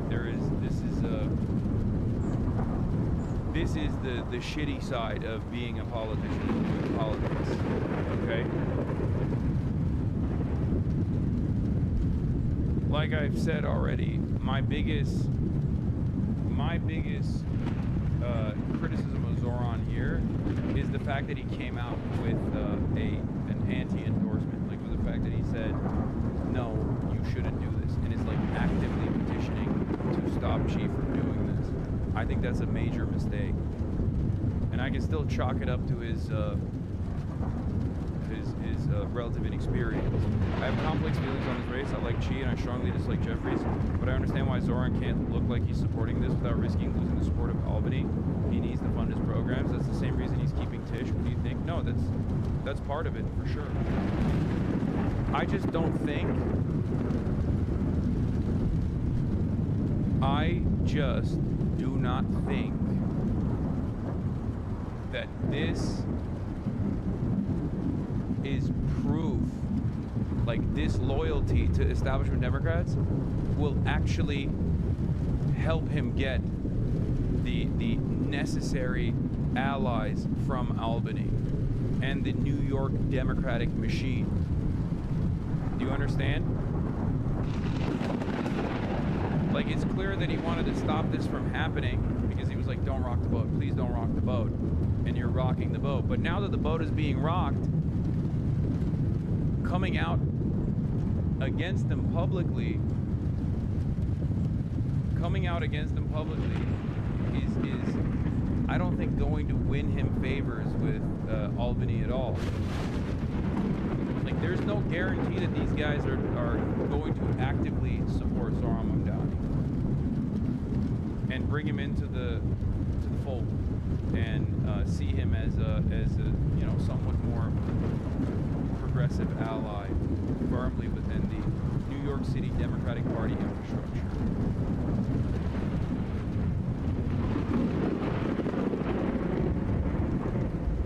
Bernie didn't endorse AOC when she beat Crowley. Yeah, but that's an entirely different situation. And I don't even know if he didn't endorse AOC, but that's an entirely different situation. AOC was an unknown at a time when there was no like left flank momentum. Justice Democrats had just recently formed. Shouts out to Kyle Kulinski and Jake Cooper. Okay, my two unks. But that was a surprise victory. Very different. Surprise victories can still happen, especially when the National Party is too busy elsewhere. That is where the left has the maximum opportunity. This is not a surprise at all. This is the opposite of a surprise run. There is tremendous amounts of attention from the Democratic Party machine towards the left flank candidates that are actively opposing them and trying to fucking run in and take them out of power. Okay? Joe Crowley didn't even fucking run in that primary at all. He was just like, why should I? I've been winning this safe seat year over year. Who's this random bartender? She's not gonna do shit. She got no motion.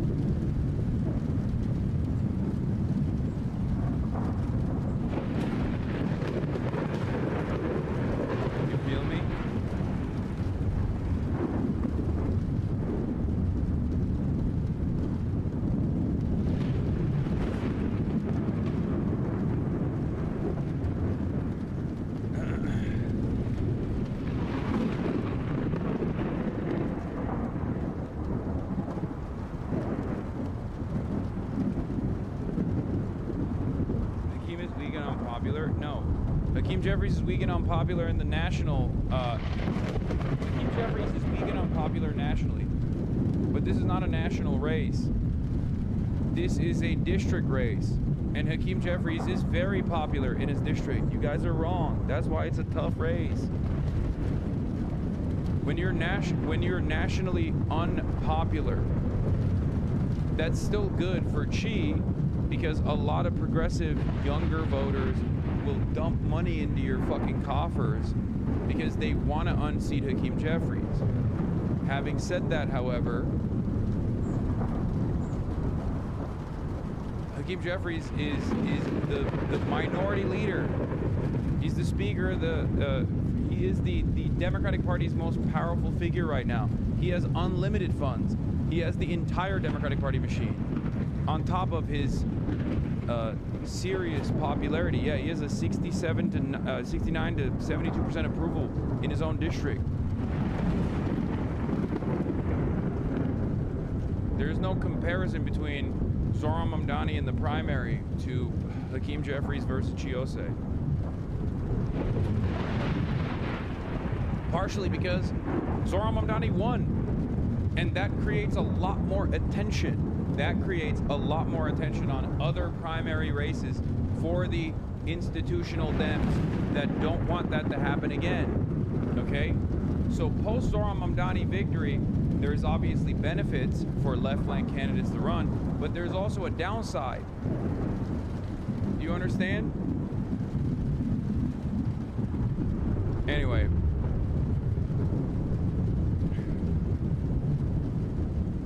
Some inside baseball, it is very hard to unseat a high-ranking member, especially a leader, because of how involved they are in getting stuff for their district. We don't think about it, but what they do for their district does matter. Yes, absolutely. And comms with their constituents as well. As a leader, he has infinitely more resources in dealing with his constituents. Yep.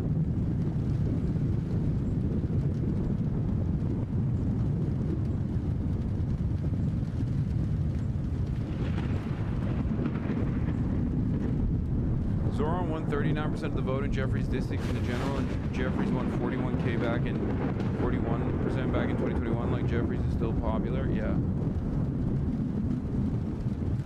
That means if Xi loses, the momentum is torched? I don't think so.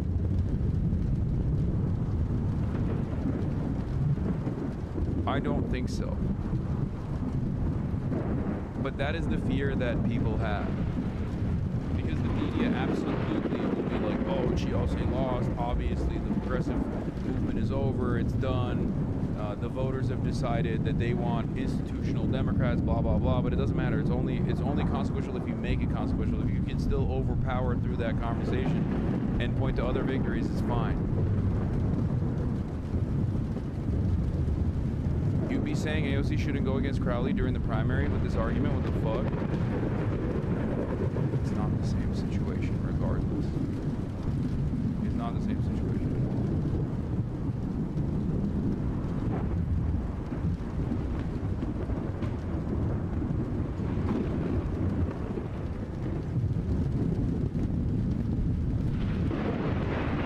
Anyway.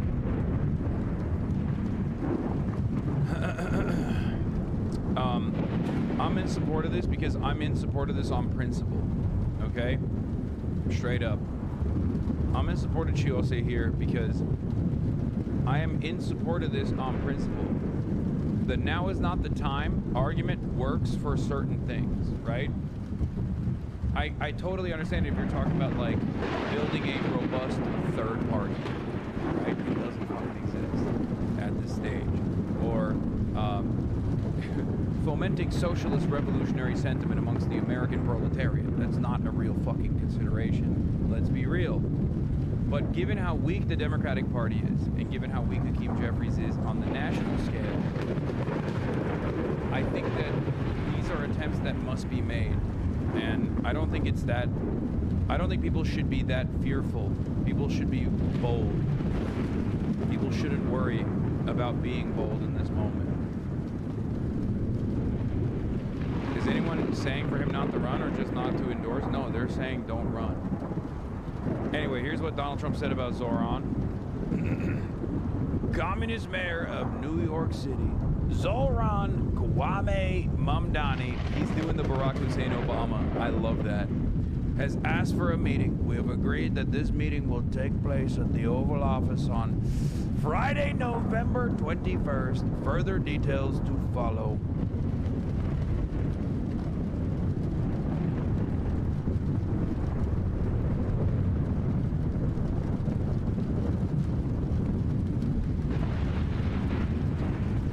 Sorry, I misunderstood. Do you think you should run against Jeffries or not? No, I think it's good. I think it's good to try and unseat establishment Democrats.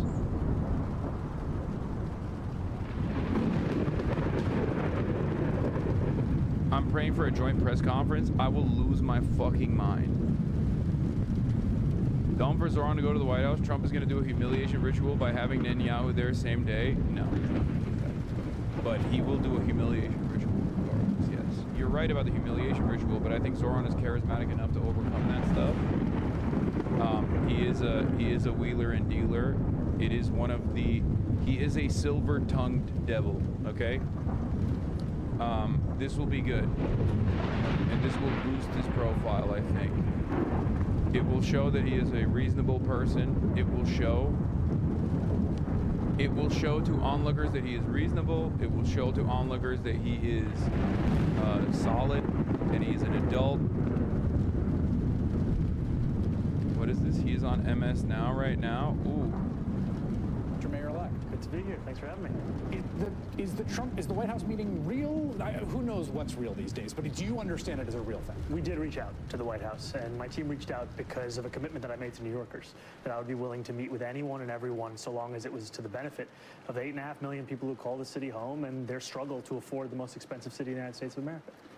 MS Now, dude. This is not working. I don't think. How do you arrive Hong Kong? Plane.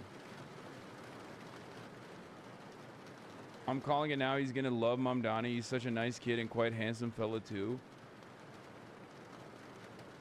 This is how he vibed with the last Muslim in the Oval Office. Mr. President. Hasanabi VOD, Mr. President. This is AI, man. Right? Isn't this fucking AI? Wait, Asin posted this? This looks like AI. What the fuck? Trump's movement looks so crazy. Is this not AI? Wait, why does he look so fat? Hasanabi VOD, Mr. President. It's real? Hasanabi VOD, Mr. President. I don't think I've ever seen him move like that. What the fuck?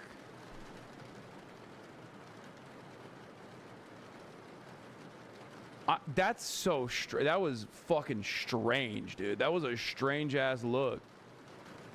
All right, here's Zoran on MS Now, MSNBC. And I feel like, wow, you're much more pleasant than I thought you were. Right. And I think this is part of a campaign where there was an attempt to make New Yorkers stay up at night worrying about me, when I knew that New Yorkers were staying up at night worrying about their ability to afford to live in this city. And what we're finding is the fear is unfounded, that we're going to build a city that everyone can afford. And right now, with about 40 odd days until I become the next mayor of the city, we're hard at work at the transition. And if that is something that you would like to be a part of, go to transition2025.com, make sure you contribute so that we can build the city hall that we deserve. You infamously put out a video asking people to stop sending you money. Yes. I should note that the money through the public financing system doesn't apply to the transition. You have to raise money to pay the people that are working on the transition. Yes, there is no 8-to-1 match. That is why I'm here trying to stop call time in its tracks. Make the appeal direct. Yes, people that's across right. the country. Look at the camera, and you have to do less call time. Your staffers are going to be very happy that you got that into the camera. New York City Mayor-elect Zoran Mamdani. Thank you. We'll be right back. Thank you, my friend. It's been my depression. I felt I was missing out on the moments around me. So my doctor prescribed Rexall.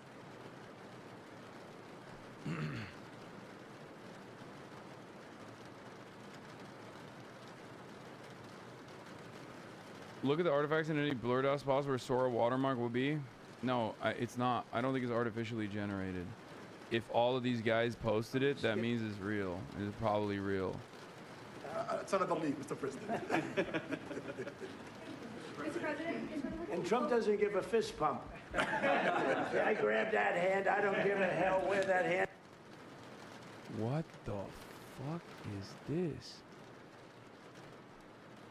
Bro, this is fucking nutty, dude. This is actually nutty. It's AI, you old ass motherfucker. I think it is too. I've never seen this. First of all, he just looks, he looks crazy. He looks fat. He looks so fat. It's real. They showed it on Hannity last night. Okay, I'm gonna be honest. You understand why I'm saying it looks fake, right? Oh my God, it's real. Wait, is this a real Getty Images watermark? Is this a collective hallucination moment? He is fat, bro. No, I'm just, okay. I think you guys understand why I feel like this is fake, right? Because the way he's moving, his mouth, like the smoothness of his movements, it unironically looks like AI. Also because like it's not something that I've ever seen him do. I mean, we've seen this motherfucker on TV nonstop. I just have never seen him move like that. He doesn't get this excited. He's so stoked to be around MBS.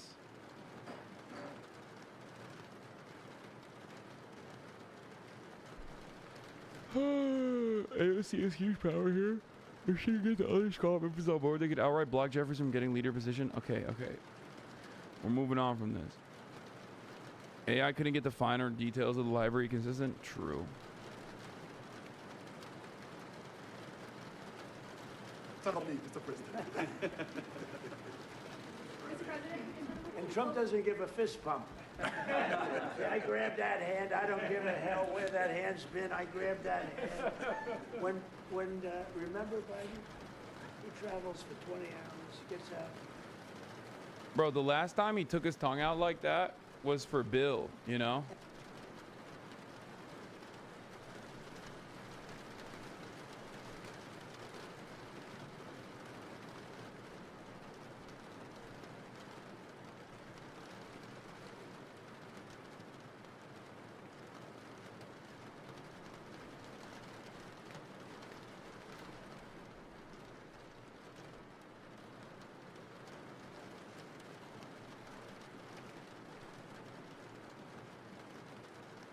That's crazy.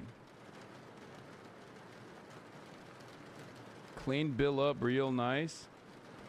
I cannot believe this. I mean, it's real. I am saying it. Yes, it's real. If someone gave you $10 billion in oil money, wouldn't you stick your tongue out, kick your feet, and go in for the belly rub too? Sure.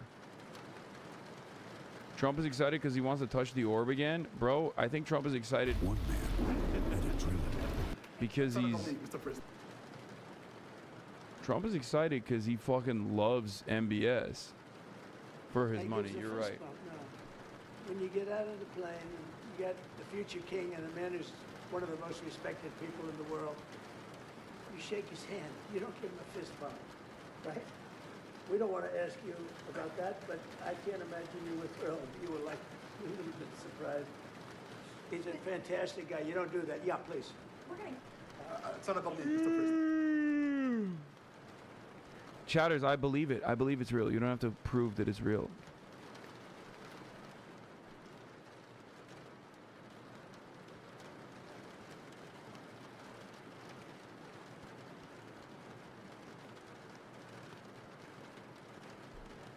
I don't think you realize how cool he thinks it is that MBS killed that reporter. That's why he's stoked. Yeah, he's like, I want to kill, you know. You think when the cameras are off in private, he's like, you know, listen, Muhammad. I wish I could chop up some of these journalists myself. I, for one, totally understand what you did for Jamal. Bad guy. Very bad. Didn't like me very much. Sometimes when I'm on Air Force One and the press pool is asking me questions, I think, why not me? I could also put them in the embassy just like you did. Chop them up with a bone saw.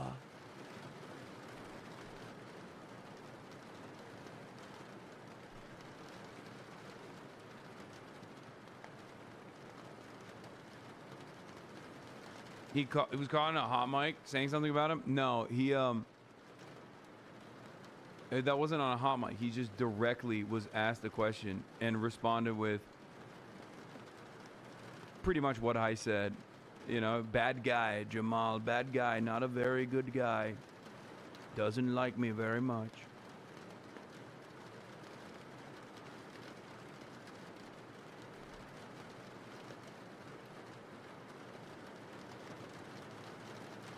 Are you still hitting Orland on the way back? Yes.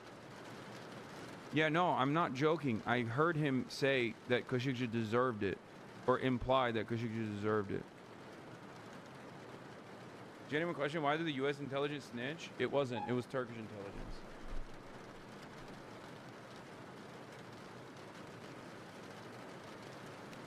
Adam Carlson says, between this and Jessica Tisch agreeing to stay on as NYPD commissioner, Mamdani's really asking what he calls his political home to stomach a lot this week. To be clear, I think both moves were strategically smart, but at some point you got to dance with the one that brung you. I'd have to imagine he throws DSA / his base a bone in the next few weeks. Yeah, it was in Istanbul. It was in the embassy in Istanbul, which, you know, obviously they fucking...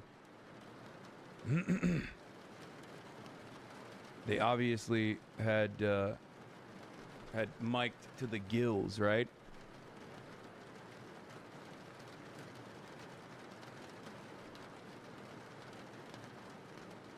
I would like to aggressively denounce my... Oh, here.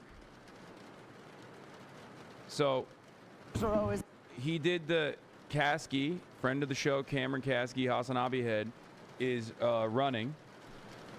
And he did the straight rip of Zoran here. On the move, reaching new heights, and rushing towards the future. Do you ever feel like you were being watched or monitored in China? I mean, there's a fuck ton of cameras everywhere. So on that front, and they're very visible. They're not even like in America and in other places, like the CCTV is like somewhat hidden, not in China. But no, I don't feel like watched or monitored in any capacity. Also, I have a camera on. Chatter. I've been literally filming myself on American platforms, on Chinese platforms, virtually every single moment of the day. Who the fuck is gonna monitor me? There is less hours. There are less hours in the day where I'm not live than I am live in front of a camera.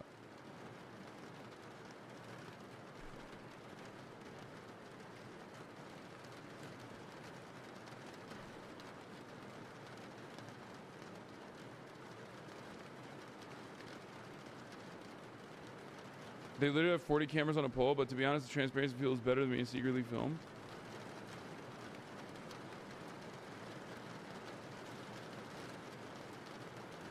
Cam just uploaded an anti-Israel ad.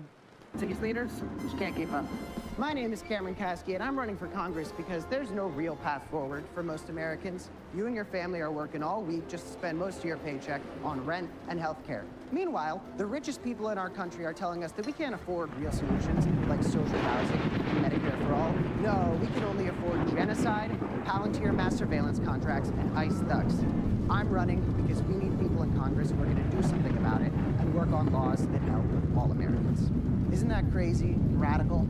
Turns out we actually can build a society where we're feeding children instead of tearing them away from their families, where streets are lined with federal housing and small businesses instead of the National Guard. Well, we're gonna have troops everywhere. No, I've been taking on members of Trump's regime since I was literally a teenager. Senator Rubio, can you tell me right now that you will not accept a single donation from the NRA? I never dreamed of getting into politics. Then he just turned a 19-year-old who was able to legally purchase an assault rifle and murder 17 people at my high school. My classmates and I learned the hard way that this shooting didn't happen in spite of the American system. It happened because of it. This is a system that has failed in return. But out of that tragedy, my classmates and I were able to get millions of people all across the country to take it to the streets and call for real change. Now, nearly a decade later, the country is even more violent than it was. And we need leaders who aren't going to coddle their billionaire donors, who won't support a genocide, and who aren't going to settle for flaccid incrementalism. New Yorkers don't put up... Did you have this guy on stream not too long ago? Yes. Hate and bigotry. New Yorkers Cam is a Hasanabi head. And New Yorkers lead the way, which is why it's up to us to take back our future. I'm Cameron. Isn't that the girl that like went viral on Twitter?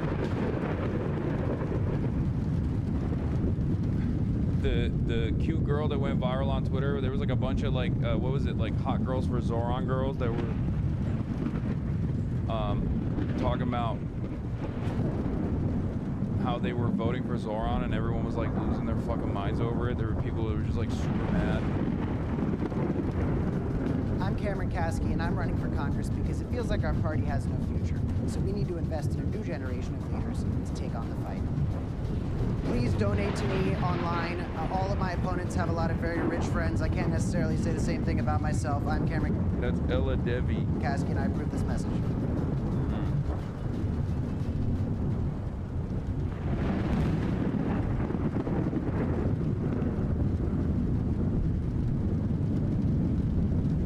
This guy's such a fucking fraud grifter. What the hell? Why? Why are you saying that? Brother, he is literally a community member. Jesus Christ.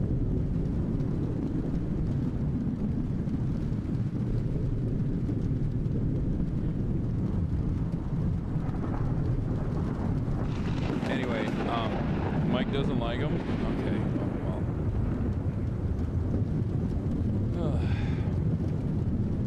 He refused to condemn Hassan Piker. Yeah, that's probably why.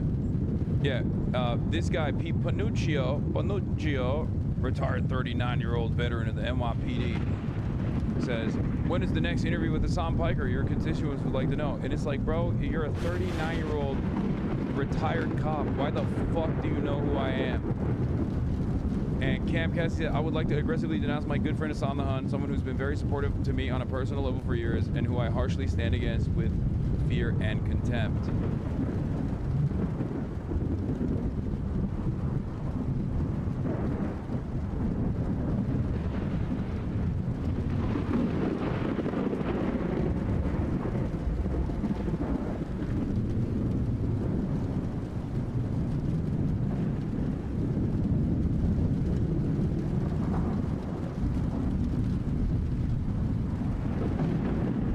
I learned from comments on a clip from his appearance on your stream that an insane amount of people think that there was no school shooting law. That's crazy.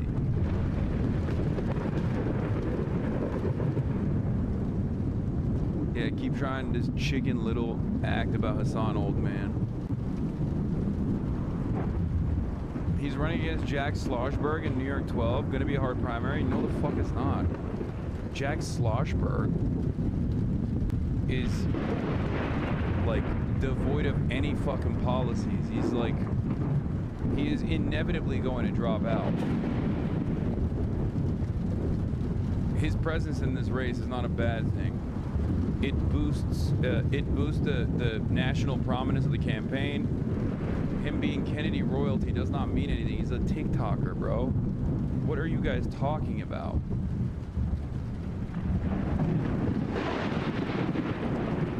The real problem is this: a crowded primary. If anything, it'll help siphon votes away from others that could be more impactful against Cameron's run.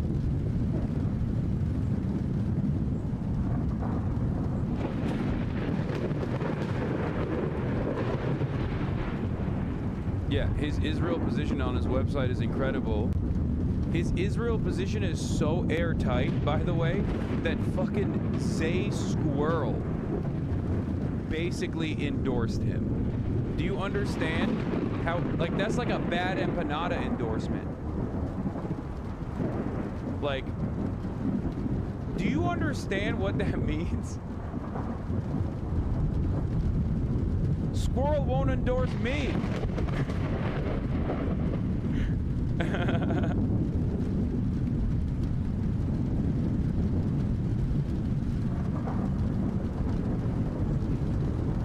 There's like 3 total endorsements you've ever gotten. Look at this, why this person thinks Cam is a grifter. Let's see.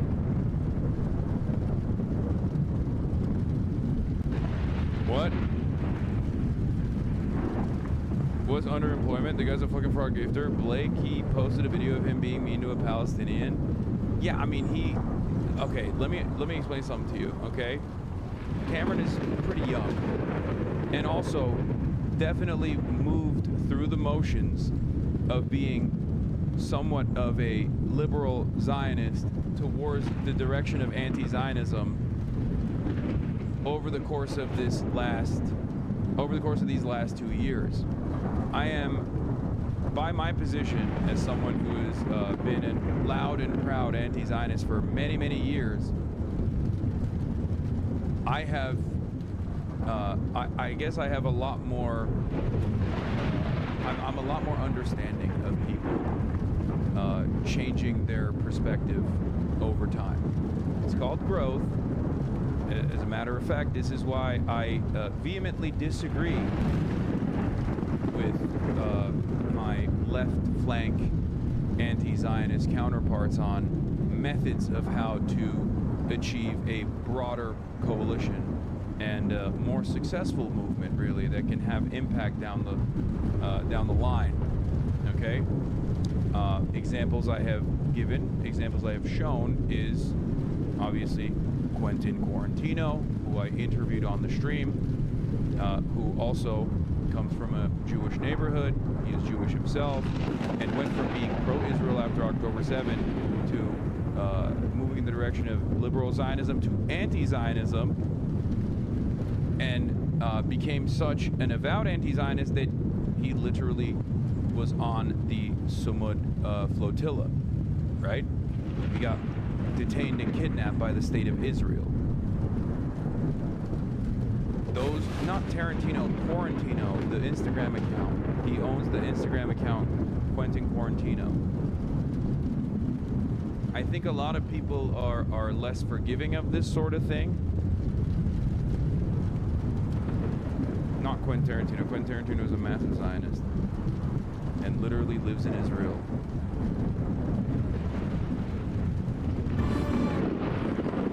Where's the other one? Where's this video on Israel? He did a video, 58-second video on Israel alone as well.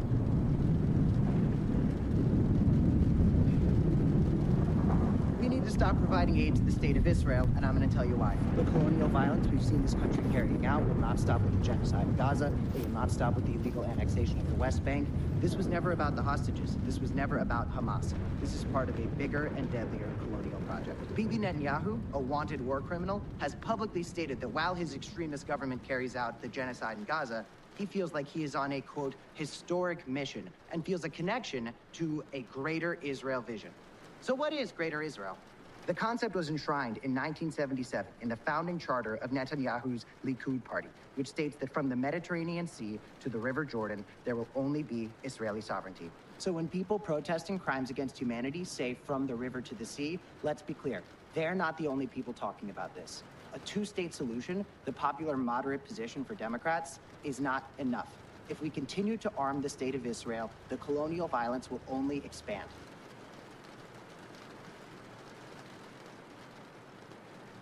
Yeah. Come on. Come on. Be for real. Look at that. The coveted squirrel endorsement. That is insane. Okay?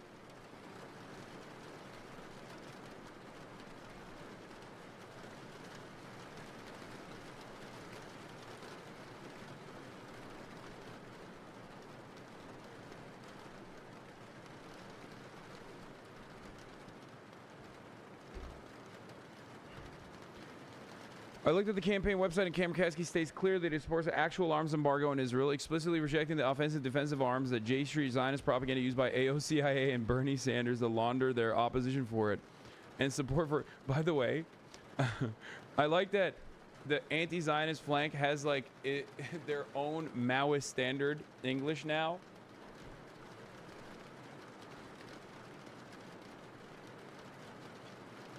To launder their opposition to it and support for continuing to send 99% of weapons and essential military infrastructure to a regime they pretend to believe is committing genocide. And unlike AOCIA/Sanders, Kasky also states he will support sanctions against Israel. As I have been saying for a long time, this is the minimally necessary position for anyone who is actually anti-genocide to have, and it is the only way to stop and punish it. If you don't support an actual arms embargo and sanctions on Israel, you are lying when you pretend to believe it's committing a genocide. Every political candidate who claims to be anti-genocide must be judged by if they meet this minimal standard, and I'm glad that Kasky has clearly stated alongside Rashida Tlaib, Ilhan Omar, Summer Lee, Al Green, Thomas Massey, and Marjorie Taylor Greene.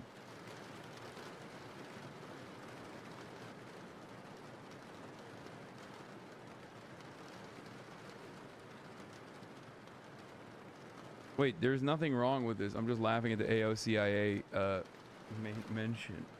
This is correct. This is the appropriate position to take, and Democrats should be taking this loudly and proudly, even from a partisan perspective. It's utterly ridiculous that they do not. You were in their last thread. Here, Sarah Hurwitz refers to Soviet anti-Zionism as being responsible for opposition to her precious Israeli death cult today. This is probably confusing to those unfamiliar with Zionist ideology, but it's a core tenet of it.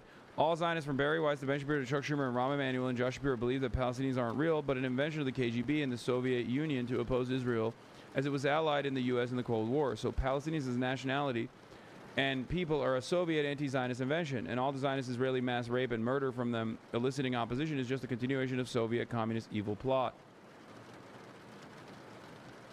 against the Zionist Jew Ubermenschen. Literally all of them believe this. Barry Weiss was taught this as a toddler by a deranged Zionist father and mother. This is why you look at Zionist discourse is filled with the most insane fanatical anti-Soviet hysteria.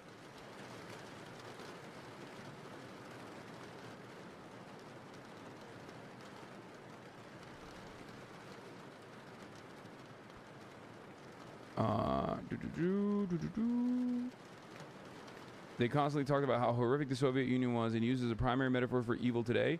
Leading anti-Soviet Cold Warrior neocon CIA assets were fanatical Zionist Jews like Richard Pipes, as detailed in this thread.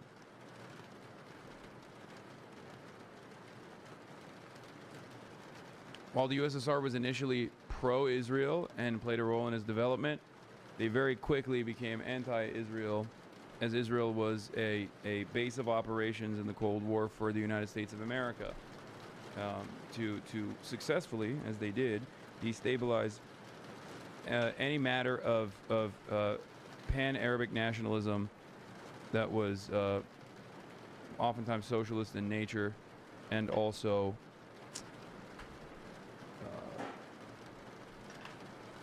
not in support of Western colonialism, because it was a response to Western colonial design. Although, for modern Russia, of course, the allegiances are more complicated than that.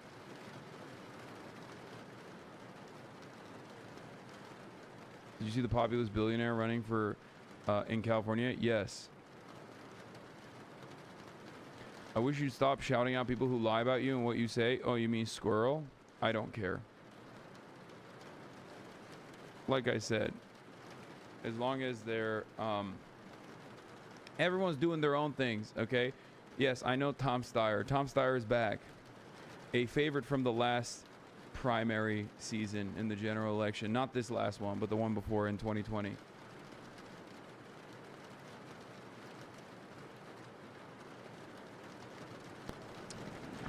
Alright, well, I think I'm going to have to cut it short today. There's no IRL portion today, because I have to break down my setup and I have to get ready to travel. Later in the night, I might rip a BD stream alongside my friends. I don't know if we will be streaming in Hong Kong, if there is a night stream at all. But we are traveling to Hong Kong today. And then tomorrow at the same time, I'll be live from Hong Kong. And I'll be live from Hong Kong, and I will be going to Shenzhen tomorrow. The travel between Hong Kong and Shenzhen is like 15 minutes by train.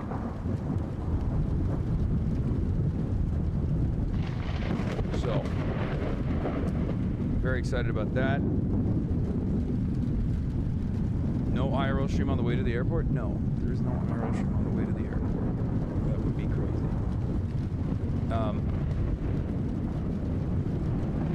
So yeah, no quandos.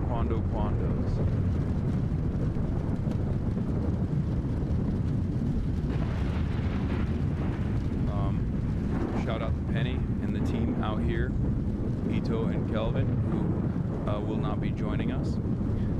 In Shenzhen, I'm going to be testing out all the new tech, seeing the future of China. We've seen the past with Beijing. We've seen the current. We've seen the harmony between East and West in Shanghai, and we've seen everyday real Chinese existence in not officially tier 1 style cities in Chongqing and also in Chengdu. Now we go to Hong Kong, which until now, last night I did not realize was not fully integrated into mainland China. I thought it was. There's still, it's still considered a Western. It's still considered like a European city, basically. Are you going for a Macau day trip from Hong Kong? No. When you land back in LA, it's gonna literally feel like you traveled back in time a couple decades, lol, rip, I know. Anyway, love you all, and I will see you